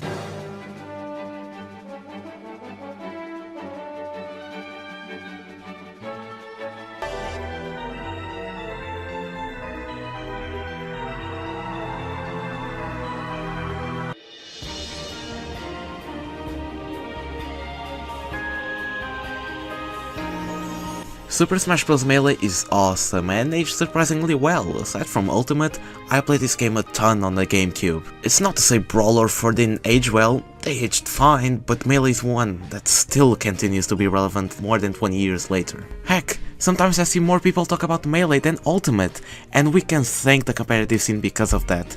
I couldn't recommend this game enough. For competitive players and even casual players, this game is for everybody. I like Super Smash Bros. Melee, and you do too, but today I saw something that's unseeable. Some dork called Mr. Monster made a post trash talking on Melee. Wait. Mr. Monster? I see this guy everywhere I go. I can't even go outside without seeing his face in a billboard. We've got to do something about it. Let's exterminate him. How's it going on here? I'm with the boys spreading Halloween cheer to all people that don't celebrate Halloween by giving away broken games. Yes, broken games. Bet you never heard of that. I decided to start an yearly tradition to give away broken games to bring awareness to the Portuguese race to not break their games. I thought we were going door to door to ask people for money, and it's still daylight. What am I doing here? I thought we were gonna play Mortal Kombat 1 at your house. Nah man, broken games is what Halloween is for. How would I live without these? Ever since the early 80s, we've had something Among Us. In 1982, E.T. the video game released to the masses, and playing the game, we noticed that it's broken to the core, and that was possible with the power of glitches. Game glitches are what keeps us alive. It's one of the many reasons many people complain online. It's really important noticing where a game has some technical issues. These types of games shouldn't be sold in the first place if they have so many glitches, but they're sold anyways. So today, for all spook lovers, we'll be tackling game glitches and how they're mostly funny. Okay, sure, but still, why are we in a store? Hey, they do have sprites. Putting E.T. the game aside because everyone and their gram already discussed its flaws, let's talk about one of the most flawed games of all time, Super Mario Bros. Look how broken this game is. You could tattoo this on your whole body. It's like people say, each glitch for each limb. Let's start with the golden boy of glitches, the Minus World. By doing certain moves in specific levels, you can enter the Minus World, an infinite water level. Yeah, this thing just doesn't have an ending. You get here, you're stuck forever. The fans dubbed it Minus World because for some strange reason, the start screen for the level labels it as -1, but actually it's 36-1, but 36 is showcased as a blank graphic, so you can see it. The level itself, as I mentioned earlier, it's a water level, and it's nothing special. But the idea of a water level, the worst kind of level in this game, that doesn't have an ending nor an exit for the outside world, is frightening. This level showcases Super Mario Bros. Terror very well, even if the game isn't scary at all. I'm sorry, I just don't know good people to give these games to. By the way, what the f do you are? I bet it's actually Matt and he's just f***ing up with us. Nah man, we have the necessities here. Sonic 06 for the PS3? I thought it was... Then Boogie for the Wii? Hold on. What? There's nothing here. I knew it! I knew you had math in there! Okay, fine, I had mess in there, but I had games. I really believe I put the games. Then what do? I was fired for this. You owe me $50. Give me that. There's something here. Son of a bitch. Who is Mr. Monster? He sounds like a Jewish Mr. Beast. Mr. Monster is a fraud. This guy has a YouTube channel with 10,000 subs and is also wanted like me, but no one bothers to look for him. You wanna know why? Because apparently he used AI to create strong henchmen. He reached a certain point where he only uses AI for his videos. He doesn't appear on one in 2 months. Then he decided to give a nickel to me, which was pretty cool, but then he started to trash talk on Melee, and I don't like that. And now he comes to steal my Top Gun for the NES? What an asshole. In summary, he eats ass. Wait, I know who he is. Isn't that fellow over there? I've heard he has connections to the Jewish cartel. You should be careful, you don't know what the f they did to your games. Nah, f it. I'm going to Mr. Monster HQ, beat his ass up and get my games back. Bro even put his address in the back. He's really ass. Cyberpunk 2077 is a pretty good game, there's no denying that. The last few years really did great for Cyberpunk. An anime series on Netflix, a major update that changed everything for the better, and brand new DLC. This was really the redemption arc for Cyberpunk, but we can't forget the original state of the game. I mean, it could have been worse. The game on its original December 2020 state was ass, let's not hide the truth here. With teleporting NPCs, flying cars, and random camera angles, this was one of the most broken games at the moment. The story and the gameplay were cool, they were awesome, but the graphics and performance was the main issue. For a game that was first teased in 2013, 7 before release, this looks pretty underwhelming. Considering the fact that we had Keanu Reeves as Johnny Silverhand, I thought that having Keanu here would have made the game look gorgeous, but instead we got Nyanya. Thank God 2022 and 2023 happened and fixed the game's major problems. Another game that got a similar release to Cyberpunk 2077 was Assassin's Creed Unity. How many assassins are there? Literally the same thing happened, but because the game released in 2013, there wasn't much outcry as Cyberpunk. But oh, I didn't say there was none. People clamored for updates. A f***ing update to fix this mumbled garbage. What is this Ubisoft? The fans fortunately got what they wanted and the glitches were patched.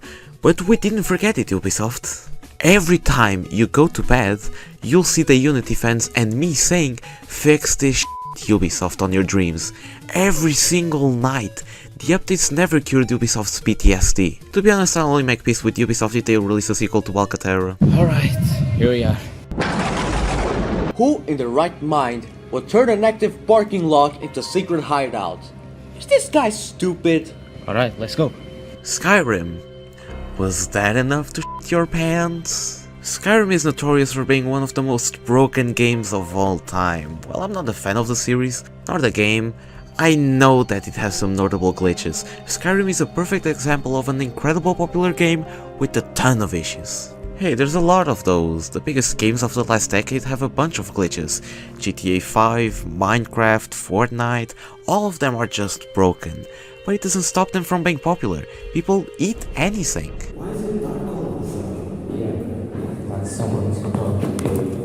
Hold on, is that a TV? What's up, Buckus? It's me, Mr. Monster. I heard you came to retrieve your broken games. But hear this, Goncalus. The games are mine. No one is taking my copy of Boji for the wire. It's mine. It's my copy. I made with my own money. It's mine. Beware, guys. This next trick is gonna hurt. Prepare. Let's not tell him we broke the control panel. He actually can't do shit now. Oh nice, do it again. Let's take this opportunity to talk about Pokémon. Pokémon is on top of the world because of their games and merch. But did you know that the first game is actually glitched up and broken? The most famous glitch of Pokémon Red and Blue is Missing No. Missing No is an identity that you can battle through a combination of actions, but some people believe that Missing No is Pokémon number 0, the spirit of a dead Pokémon and all that crap. Missing No isn't even a real Pokémon, it's just a jumble of code. Yes, Missing No is just a glitched turd, I can't even make out what this is. But just a fair warning here, if you're planning on performing the glitch and getting access to Missing No, I recommend not doing it on your main save file. By performing the glitch, your save file ends up resetting and you may lose everything. But that's not even the worst part. If you're unlucky enough, the game just stops working and your card just becomes useless. So if you're thinking of doing it, new save file on an emulator. On the topic of Pokemon, we can also talk about Pokemon Scarlet and Violet. Yeah, these don't look too great. I don't know if the games were improved since I first played it when it released, but damn, these games look straight up ass. This is just a massive insult. In a console where we got beautiful looking games like Breath of the Wild, Xenoblade Chronicles 3 and Tears of the Kingdom, we still get shit like this. It's terrible. Great games though, I really enjoyed playing Violet, but the graphics are just borderline shithole. What's that? Huh, we have a problem here. We're stuck. No, I have to spend all the way in some stairs. I don't even like stairs. But I can talk about some video game collections. Where the f do we start with Sonic 06? For the 15th anniversary of Sonic the Hedgehog 2006 was teased as the big reboot of the series and the first 7th gen Sonic game. It all was looking great. Hey, now you could play with Shadow and the new character Silver. That's awesome. And the cutscenes look fantastic. Even to today's standards, they don't look too bad actually. Sonic 06 released in 2006 for the Xbox 360 and PS3, and it was quickly met with negative reception. One of the most buggy and unfinished games of all time, Sonic 06 is a total mess. I first played Sonic 06 for the PS3 and 20 minutes in, and I was met with a dreadful glitch that I got stuck in a certain place. Gotta love Sonic 06. Not only was the game broken, but the story was awful, and don't get me started with that ending. So yeah, Sega ignored 06 and moved on with new Sonic games that don't have nothing to do with this. The only character that still makes an appearance on modern games from 06 is Silver. And thank God. Until they dropped a worse game than 06, but for my sanity's sake, I'm moving on. Okay, are you done? Yes. What's that? It's been staying with us for 4 minutes, and it's just me. I don't like that. It makes me uncomfortable. I'm Dolly Johnson, one of Mr. Monster's personal guards. I was enterely created by AI and perfected by a 3D printer Viva Las Monstres. Yo, I can 3D print AI? I gotta try this! Oh, I forgot we're stuck. I hate sex and sports Viva Las Monstres. What did you say? You hate sex and sports? All the way I have to do this for you. Is that a hockey stick? Oh fuck. Oh fuck.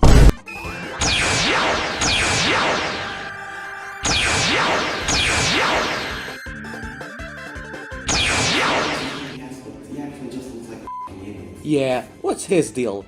Is he mentally sick in the head? Wait, he does have a point. Where? There. Oh. Here's another one, let's go.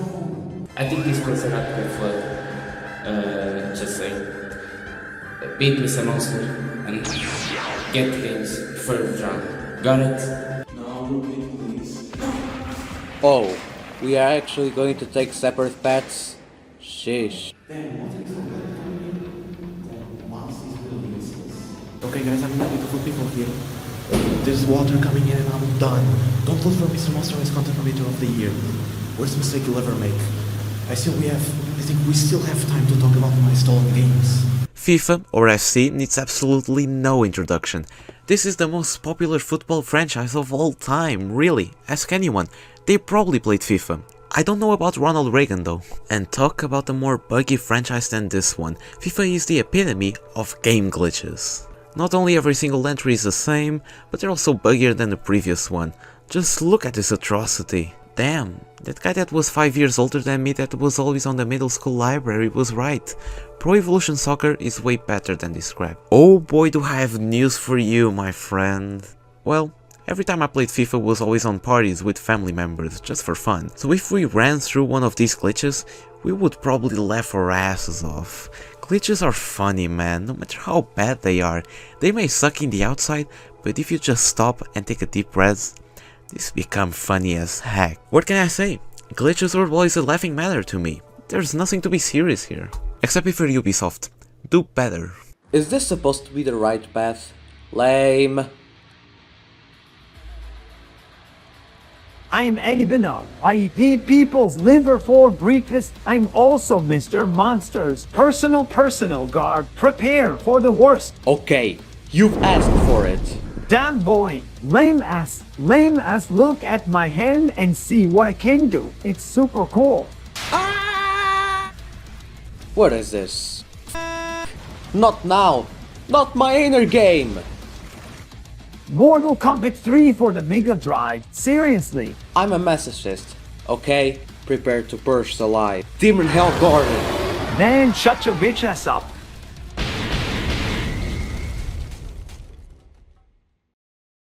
Oh man, you suck. Oh man, kill yourself. Oh man, that's main game. Rest is trivial.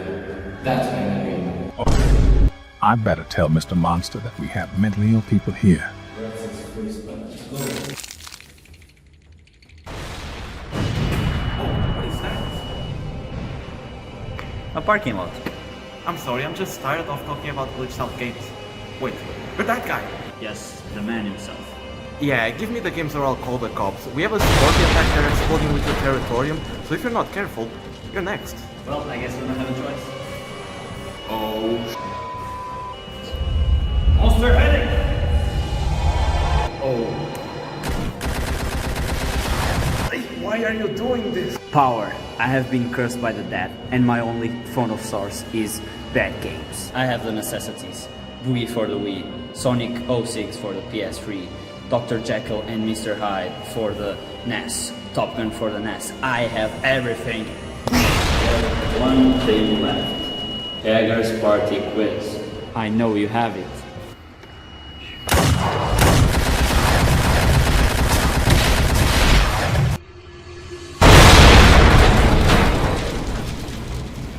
$10,000 bounty for you? Is it a joke? I got 50,000 on bounty on my head. But why don't you die? I have a contracted version in Busters. It's confidential, but people just love it.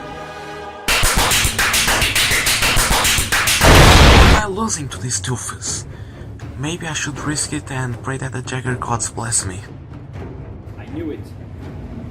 What is happening? What the? Oh, sweet. I guess talking about game glitches and Jagger's party quiz on Halloween was really worth it.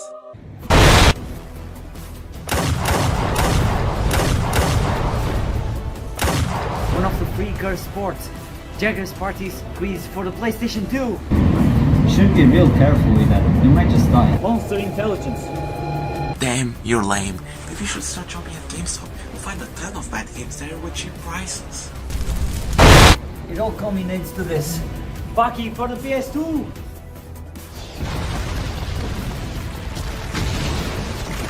But that game doesn't exist. That's no problem. Monster Spirit!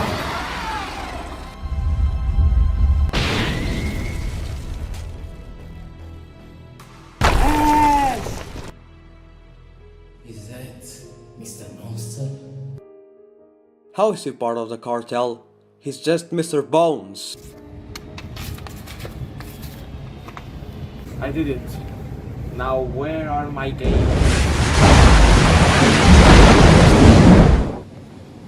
Worst Halloween ever. How's it going? Gone here. I need time. We all need time. It's what keeps us living and moving.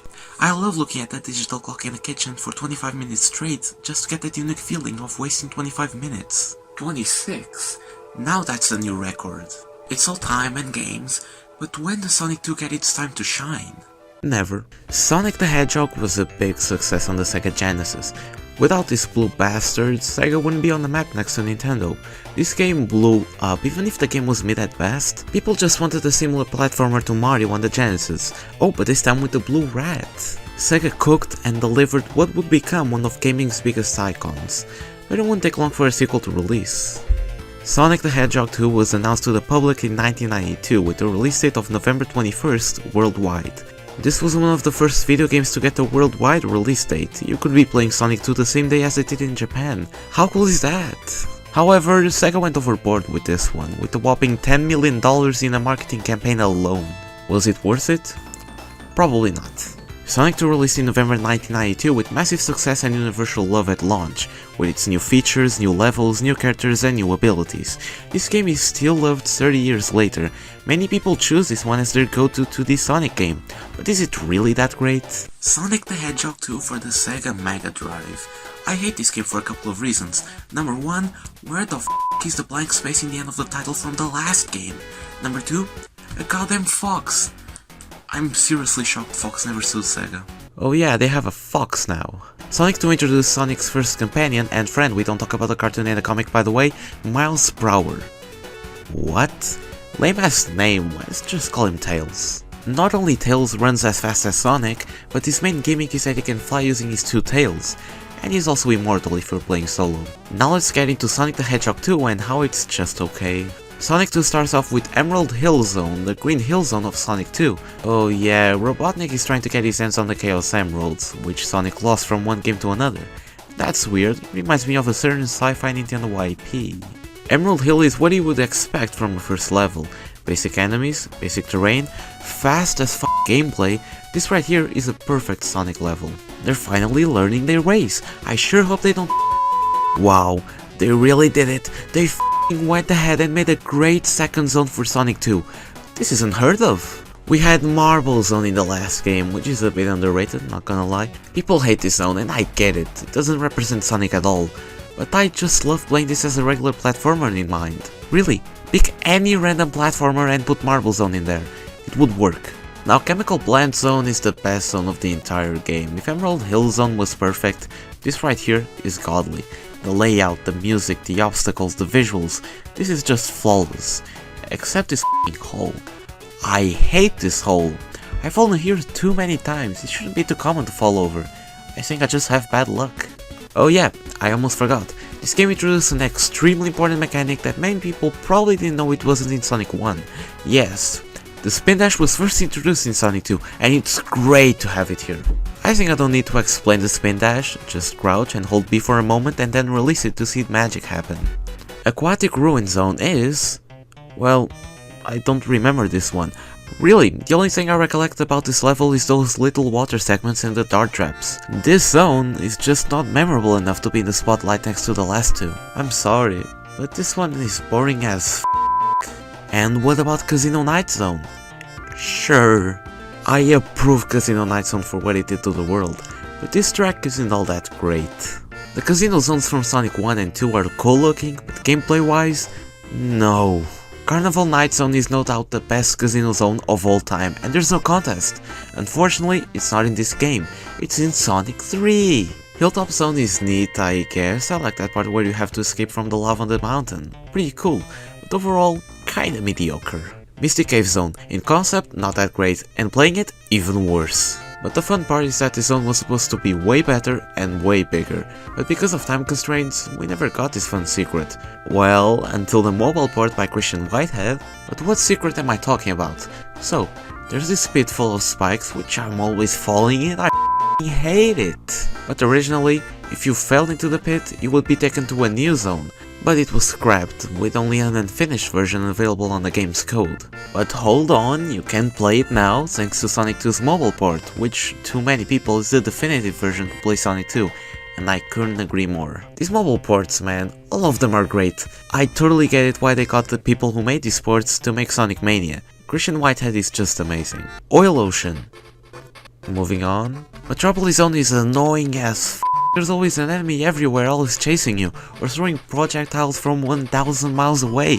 It's so irritating. Sky Chase Zone is amazing and really fun, quite possibly the second best zone of the entire game, an actual fun level where it's not a slog to play through. And it's a really rewarding break after Metropolis Zone. That was hell. Wing Fortress Zone, finally something unique for once. This zone happens in a plane. What an awesome idea, I sure hope there isn't any bottomless pits everywhere throughout the level. No comment. The final zone, finally, it's here. It's Death Hack Zone, a small zone where you battle a Mecha Sonic, a robotic Sonic that's not Metal Sonic, and then Dr. Eggman, the final boss. And this final boss, I gotta admit, way better than Sonic 1. It's way more challenging and way more cooler. We beat Eggman, the Death Hack Zone is in shambles, and we finish the game.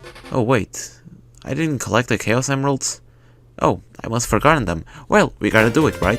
Collect 50 rings, hit the checkpoint, and then...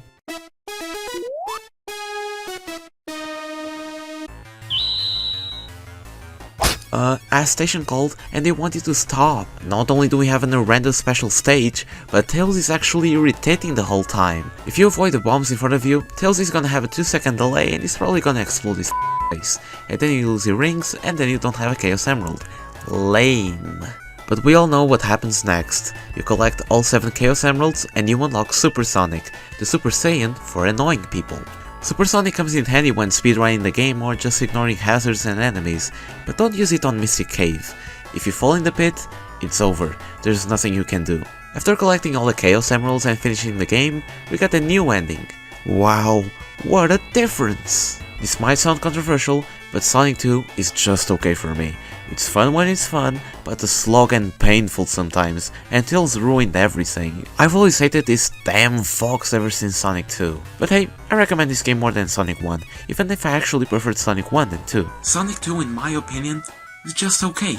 But you know what it's not okay? I gave Sonic 2 some time when it shouldn't. This space was reserved for metal arms. Maybe next time, honey.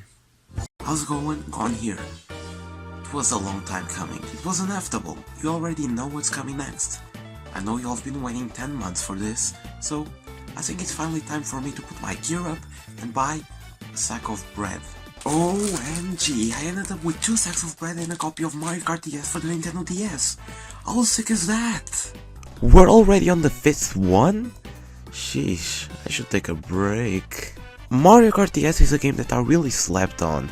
All Mario Kart games actually. I only got into the Mario Kart series with Mario Kart 64 on an emulator, shamefully enough. But DS was the one that everyone was always playing. It was always Mario Kart DS and Wii, the bombastic duo. But I really never cared about them, damn it, let me play robots in peace. Believe it or not, this is the last game I've ever played of the Mario Kart series. I even played Super Circuit and Wii prior to this. Yup, I checked all 7 games and skipped DS for some reason.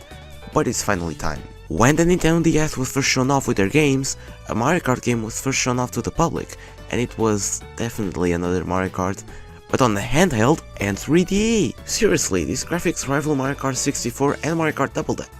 Okay, maybe not. Super Circuit was cool with it being the first handheld Mario Kart, but DS just turns that game into trash. During its development, Mario Kart DS sported this classic Mario Kart logo with the giant DS text on the side. And this one is pretty nice, it maintains the essence of Mario Kart and overall looks fun. This was used so far off into development that it even made into demo carts on certain kiosks. But then the game released and we got this Toyota looking ass logo. This logo became the standard for the Mario Kart series going forward, but I can't say it looks good. Like, is this what you're gonna do to represent your fun multiplayer racing game? I don't think so. It looks ugly, but it was 2005, we can't judge. Mario Kart DS released November 2005 and saying it was a success would be correct, because it definitely was a success. It sold 23 million copies, ranking in 3rd place of best-selling Nintendo DS games, losing to Nintendogs and Puberty. Mario Kart DS is one good Mario Kart game. It only loses to Mario Kart Double Dash, Wii, 7 and 8, and maybe Super Circuit. Yeah, this one is not perfect, but pretty good nonetheless. So let's dive into Mario Kart DS. Not a great first impression. Mario Kart DS's gimmick is customizable emblems. In the last game we had 2 players per kart, now we have something you rarely see in game. Great. Gotta be honest, I just used the default emblem. I really didn't use this feature.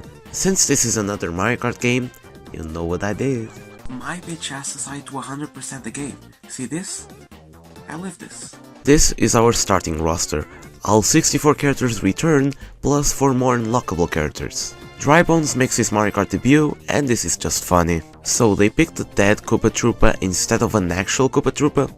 Interesting. Waluigi returns from Double Dash, and I'm glad he could make it. Waluigi is a must from now on. Every Mario Kart game going forward must include Waluigi. Must. Daisy is also back, but I have no words. We get that starting from Double Dash, Daisy would become a series staple, so she being back is no shocker to anybody. Now Rob, on the other hand, something completely unexpected. This is the last character that comes to mind for a Mario Kart game, and yes, was made before Super Smash Bros. Brawl, where Rob made his debut, so he was very obscure to most people except hardcore Nintendo fans. Now the tracks. Mario Kart DS includes the most diverse and, overall, best selection of courses from the series at this point. DS is home to many iconic tracks that later would become series staples, but it's also home to a bunch of lame tracks. Take for example the first course of the game, Figure 8 Circuit. Its name is self-explanatory, a figure 8 circuit. And not the worst track in the game, but insanely close though. Now this one is the worst track. Yoshi Falls is nothing short of shit. easily on the top 5 worst tracks from the entire series, next to Moo Moo Farm and some random SNES courses. Chip Chip Beach is pretty forgettable, I only remember it because of the remake it got in Mario Kart 8. Luigi's Mansion is the first officially great course in the game. Based on a masterpiece with the same name, Luigi's Mansion is pretty fun to race on, especially the mud section outside the mansion. Pretty nice. Desert Hills! Not bad. For a desert course, I could even say great. I think it's a neat one. Delfino Square is a god tier track. Not only is one of the best city courses in the game, but it's based on Mario Sunshine with the design and Piantas. This alone leaves it with a lot of points. Now, the moment you've been waiting for. Simply the best track on Mario Kart DS. Waluigi Pinball. Waluigi Pinball is a Spielberg of Mario Kart tracks. You can't have Mario Kart without Waluigi Pinball. Except Super Mario Kart, Mario Kart 64, Super Circuit, Double Dash, Wii... A pinball machine as a racing track. Pretty genius idea. Pretty creative with all the bumpers and flippers near the finish line, and making it Waluigi themed is even better. I think they picked the best character for this. Waluigi Pinball is a masterpiece. And the Flower Cup ends off with Shroom Ridge. Toad's Turnpike, but worse and less pretty. This one is not special, not even Mario Kart 8 gave justice for Shroom Ridge. It's pretty basic. DK Pass kicks off the Star Cup, and this one is just a bogus course. Like, what does this have to do with DK? At least slap his face into a billboard or something. Don't leave us hanging like this. TikTok Clock might just be one of the greatest courses in the entire franchise. It's based on Mario 64 and it's extremely creative. It's so damn good. Mario Circuit is meh. It's just another Mario Circuit. There's nothing notable here. But worst part is that they chose this instead of a freaking flying ship. Speaking of which, Airship Fortress is just magnificent. It's based on Super Mario Bros. 3 and that's awesome alone. I love when Mario Kart includes tracks based on locations from previous games instead of random grass terrain. It makes every track special because hey, I've been here before and now I'm racing here. And Mario Kart DS pulled that off in so many great ways. Wario Stadium is next and the first of the Special Cup. It's pretty good. Weird that it shares the same name as the Mario Kart 64 track when it had nothing to do with it, except that both are owned by Wario. Peach Gardens is nothing like a normal course. This one is actually more of a labyrinth than a racetrack, and I love it for that. Pretty unique. Okay, now the final stretch. Bowser Castle, probably the most forgettable 3D Bowser Castle. The only memorable thing is the weird tube near the finish line. Rainbow Road is pretty good. Forgettable? Definitely, but a simple and fun one. It's not anything crazy, it's a pretty simple and easy Rainbow Road, but pretty fun. And it also introduced Zero Gravity before Zero Gravity was formally introduced. Neat. Have you ever looked at the cups available on Mario Kart 64 and Double Dash and say, I want it double? Well, we got that with Mario Kart DS. The Retro Cups were first introduced in the 5th entry and the only thing I have to say is that they only had one job. Include the best tracks of the previous games.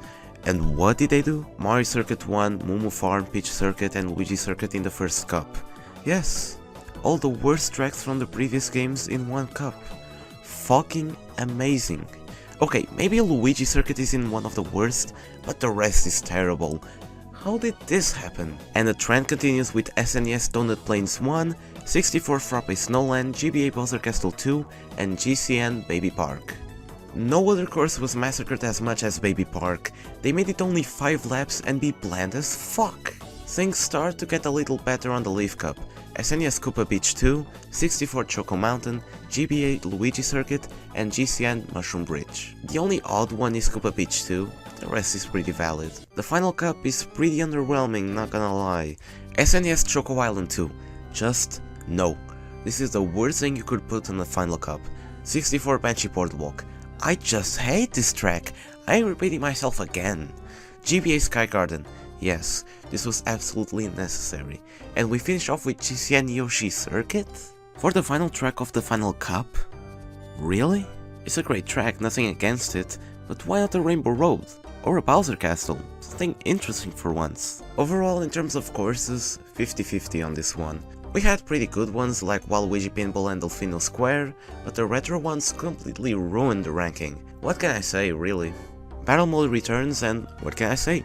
It's the same old battle mode. And now we have a new mode, Shine Runners, in which the one with more shine sprites collected wins. And the new battle courses are pretty good. Well, I could even say that the battle mode retro courses are better than the retro courses from the main game. And that's sad. But hey, if you don't have any friends and you want to play alone, well, this game got you covered with Mission Mode. Mission Mode is an exclusive mode to DS, no other game got this, and that's unfortunate. When you don't have nothing else to do, these missions are pretty good time wasters. From racing backwards, defeating bosses, or racing against CPUs, Mission Mode is one of Mario Kart DS's best features. But we can't forget an important thing that came with DS. If you don't know what it is, just look at the box art, you could easily tell. Yes, DS had Nintendo Wi-Fi support.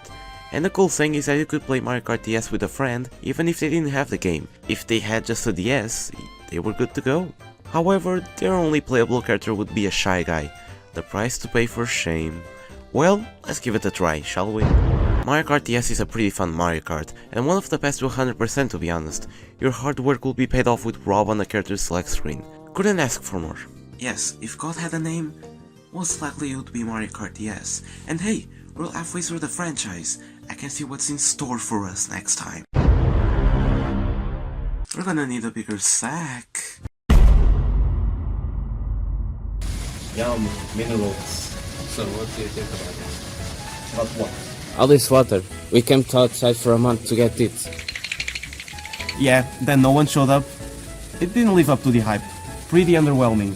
I wish it had more flair, you know? Yo, look at the announced new PlayStation Showcase. Fortnite 2. Yes, he totally fell for it. That's what you get for having him try out this, you dumbass. He just woke up! Finally, it's been 3 hours. It's f***ing Christmas and my birthday. What? The last thing I remember was drinking water outside Aldi. Wasn't that 5 days ago? Yeah, we took 5 days to bring it to your house. We didn't know where to live. So you're saying I wasn't out for 3 hours? You were out for 5 days, damn it. This guy doesn't have a single track of time. Fact. Thank you very much. We tricked, robbed, and kidnapped you for a reason. What is this? Why am I being targeted? Not again. I honestly don't mind it. I already had one. Why are they black and white? Yeah, we just unprinted them. I guess I forgot the consequences of killing a corrupt influencer. Also, your ass was wanted before, why didn't you tell us? I didn't want to inferiorize you guys. Cute, you'll just wasted 5 days of my life that I'll never get back just because you got a bounty? Man, just be like me and stay inside for 2 months, no biggie. That's not the problem, Goncalus. You're behind rent and you can't get a job because of your $3,000 bounty. Ah, Gun's first professional talker and buyer. What do you propose? How much do you know about Pokémon TCG? Pokémon TCG! Don't tell me he's gonna talk about Pokémon TCG. How's it going, Gon here? He's gonna talk about Pokémon TCG.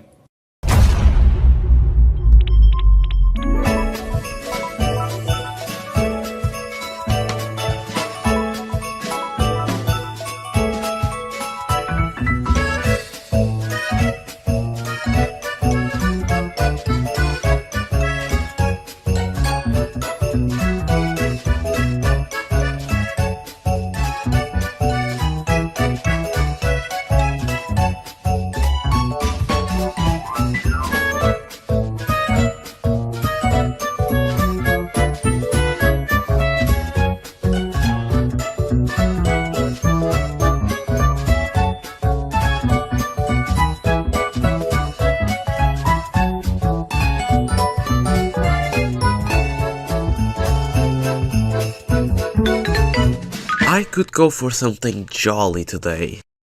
Yo, let's go! Pokemon might just be the biggest franchise in the planet. They've already made an anime series and a bajillion games. Oh, and a ton of merchandise. There's no need to explain what Pokemon is. They've racked up billions of dollars and every grandma knows Pikachu. Everyone knows Pokemon. Yeah, I know what Pokemon is. It's those fish thingies, right? What? Nah man, that's Digimon. Pokemon has those little angry guys. Huh? You know, the ones you have to feed every day, man. Do you seriously don't know what Pokemon is? No. This uncultured. I got this one. Pokemon is a gaming juggernaut, one of Nintendo's biggest franchises, so big that it even generated the Pokémon Company. Created in 1995 by Satoshi Tajiri, the games revolve around trying to catch Pokemon and battling other Pokemon to become Pokemon Master. Got it? I still don't get it. Before we got buggy and glitched out games like Pokémon Scarlet and Violet, we had Pocket Monsters Red and Green, the Game Boy original. This game was massive in Japan, too big even, but it would take a while for an international localization. But finally, it happened. September 27, 1997, Pokémon Red and Blue F the Green were colorblind, finally released in America, and this was the start of something massive. The games were a hit, and quickly became the Game Boy game to get. It fundamentally replaced Tetris for the rest of the Game Boy's lifespan. But it was just the beginning.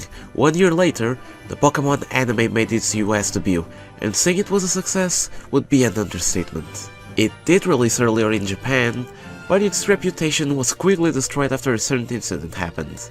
The rest of the world didn't get that episode, so we're good. After the success of the anime and the games worldwide, you know what happened next. Merchandise. Pokémon is the most marketable franchise of all time. You can't just live off of Pokémon merch alone. And one of the first things we got was a trading card game. Magic the Gathering popularized games with collectible cards, and Pokémon was a perfect fit, in my opinion. We had 150 Pokémon at launch in 96. Making a TCG would be a no-brainer. Everyone is gonna want that. So, October 1996, the Pocket Monsters card game released in Japan, and in 1998, the Pokémon trading card game released worldwide. This is one of the best inventions made by humankind. Do I even have to explain the impact this made to our economy? It's awesome and atrocious at the same time. Our economy was forever doomed because of these paper cutouts. Oh, so that's what the TCC stands for. What do you think it stood for? I don't know, the Colossal God? The Colossal... Never mind. Are you gonna explain the business plan or what? The Pokémon TCG has a ton of different expansions that released throughout the years, but I'll just talk about the best ones and give some thoughts about them. The first expansion we've ever gotten was this one, commonly referred as Base Set. Base Set is your typical Pokémon expansion, great start of the TCG craze. This set is pretty cool, it has pretty good cards such as Pikachu, Bulbasaur, Diglett, Mewtwo, Bill, and Charizard, the card that single-handedly destroyed the entire economy. The impact this card had on us was insane. Basically, some people decide to sell and buy this card for thousands or even more because, ooh, shiny cardboard, first edition, and Charizard is cool. Kind of an overrated card because of that incident. Yeah, there were a few versions of Base Set. First we had First Edition, which is the rare one, Shadowless, Unlimited, which is the more common one, and Base Set 2, which was a mixture of Base Set with the Jungle and Fossil sets. The Jungle and Fossil sets were released after Base Set, and featured the rest of the Pokémon that weren't included on Base Set, such as Jigglypuff, Aerodactyl, Muk, Dragonite, Geodude, and the other guys. These were the three main sets during Gen 1, and these were one of the best in the entire TCG. The art, the stats, and the nostalgia. Yes, it's definitely nostalgic. Moving over to Gen 2 and the 2000s, we had sets with pretty original names. Neo Genesis, Neo Discovery, Neo Revelations, Neo Destiny. In Gen 2 we also got two new types, Steel and Dark. See, during Gen 1 we had Grass, Water, Fire, Electric, Psychic, Fighting and Normal. But there were some missing, and even with these two, there's a lot missing, but we'll get more later. About the cards, we had some beautiful ones here. I personally like this Shining Tyranitar. Yup, shining, not shiny cards were a thing during Gen 2, and some of these are gorgeous. I also love this Slowpoke here. He's one chill dude. But my favorite card is about to turn me into a buffoon. I can already feel the hypocrisy entering my body. It's Lugia. This Lugia card is the exact same story as Charizard, but it never reached the same heights as the last one. But come on, it looks f***ing awesome, they outdid themselves this time. Gen 3 is when some things changed. The original distributor of the TCG cards, Wizards of the Coast, stopped distributing them and passed it on to Nintendo. But Gen 3 being Gen 3, we got some banger expansions. EXE Ruby and Sapphire, EXE Deoxys, EXE Emerald, EXE Unseen Forces, and so much more. All the expansions had the EXE name in the beginning because Gen 3 introduced EXE cards. Originally, EXE were regular cards, but with some cool effects and textures, and most important of all, an awesome illustration. These were very special. Like, look at this Mew, or this Rayquaza, or heck, the best of them all, this awesome Registeel. He's just happy to be here. We also got a mini-series of expansions called the E-Card series, and these were also used for the GBA e-reader. Yeah, who remembers that? The E-cards featured a yellow ridge on every card to scan them on the e-reader, And what you got? Pokédex entries of the Pokémon you scanned. Pretty nice. Gen 4 didn't do much in terms of new card types or rarities, but we still got some neat cards. You can't go wrong with Gen 4, but in the TCG, there was nothing new. But still a great gen nonetheless. It's the one gen where I have more cards. It's stocked! Since this was a time to get official Pokémon cards, it was also a great time to buy bootleg cards. Bootleg Pokémon cards are nothing new, they already existed since Gen 1. But it really started to hit me during Gen 4. And oh man, these were everywhere back then. Why buy 50 cards for 15 bucks on the big shop when I can buy 100 for 2 bucks? It was a steal. Except it was a steal and they were robbing me. Some of these can range from identical to official ones, the bit odd ones with some misspellings and incorrect HP. Seriously, no other card has 6000 HP. The miscut ones and whatever these are. These are gold. The Cloth, Tricolor Piranha, Compound Eye Moss, Duck, Ultra Dream, and of course, Sableye. I can show that, can I? Have you ever seen the back of these cards? What logo is this, bro? What the f— This is just too dank, I can't do this anymore. They fake Pokemon cards, but I was in. Easy. Kids that don't know the difference between a table and a desk. What's the difference? Here you go. Gen 5 I just gave up. I think I took a backseat during the whole of Gen 5. I didn't play the games, black and white on the DS. The anime was weak during Gen 5, I hated the black and white seasons, and there weren't any decent expansions for the TCG at this period. I think the only official Gen 5 cards I have are these McDonald's cards I got that came with a toy on a Happy Meal. I gotta admit, Gen 6 was pretty good overall. The best seasons of the anime, decent games, and pretty cool stuff happening on the TCG. First off, we got two new types, the Fairy and Dragon types. The Fairy type was a cool one with the pink cards, but unfortunately, it seems this type was discontinued, making it the only type to no longer exist. And the Dragon type is still a thing, even if it was briefly discontinued 2 or 3 times, but it's only temporarily. With the X and Y expansions, we got new EX cards, which were awesome, Mega Evolution cards with Mega Pokemon, and Break cards with— what? Horizontal designs? For the 20th anniversary of Pokémon, we got an expansion celebrating just that, with the X and Y Evolutions expansion, and this one featured cards pretty inspired by base set, such as Charizard, Mewtwo, Gyarados, and all good stuff. This was one of the first times the Pokémon company decided to re-release old base set cards. Gen 7. What happened during Gen 7? I guess we received our first Elite Trainer box, those are nice and still exist, but not much happened during the Sun and Moon era of the trading card game. Gen 8 on the other hand, I think this one was one of the best for the TCG. I honestly don't care about the Sword and Shield games, but the expansions we got during this era were amazing. Fusion Strike, Astral Radiance, Pokemon Go, Celebrations, Evolving Skies, Vivid Voltage, Crown Zenith, so many good ones came out here. One of my favorite additions were the V and VMAX cards. These are beautiful. I especially like this alternate rare Mew VMAX of the Fusion Strike set. This card might be my favorite of all time. Celebrations did a similar thing to Evolutions, but we got something more than base set. We got many re-releases of a variety of different eras of the TCG. Oh, and it's expensive, it's not worth it. Astral Radiance continues to be one of my favorite expansions of all time. It was based on Legends Arceus and Brilliant Diamond and Shining Pearl, and the cards here were pretty sweet. And finally, we arrive at Gen 9, Scarlet and Violet. The games were fun even with these consistent flaws, and the TCG still looks good on this era. They brought back EX cards from X and Y, and now we have new Paradox Pokemon. Tell me these don't look beautiful. And that's where the trading card game currently stands, and I hope it stays this way for a while. Pokemon TCG is seriously one of the best things of all time. Now, if you don't mind, let's take a look at my collection. I have two base set cards, a Magnemite and a Porygon. I honestly don't know where these came from. I have a lot of Unseen Forces cards in extremely good condition, because believe it or not, Gen 3 expansions can still be found in Portugal mint. The cards are not in English, but still good nonetheless. This one might be the biggest highlight of my collection, an EX Ho-Ho from Unseen Forces. Pretty good and expensive card, but in a terrible shape. Here's some Diamond and Pearl cards, some one-offs and some Astral Radiance. I was gonna try to finish the collection of Astral Radiance, but I thought, nah, it's too much for cardboard. Some Crown Zenith, and the best thing on my entire collection, really the pinnacle of my existence, V-Star card. What did any of this do with the business? Alright boys, time for gift exchange. Yeah! What is this? That's from me. Honestly, I don't know what it is. Ooh, my favorite! Whoa, what? A free trial to IKEA Premium? Yeah, and if you call to IKEA now, an employee will come directly to your location and satisfy your needs. Here, I got you something. You should have. It's a reason to live. Thanks, but call up IKEA. I need my needs to be satisfied.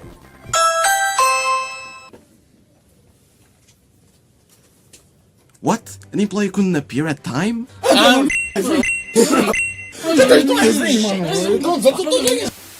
Obadiah Mobs, IKEA employee. Why can't you be here? I'm currently on the International Battleborn Fest in Sweden. What a shame. I wanted some Battle War Magic to... Business plan? Do we have an ink printer?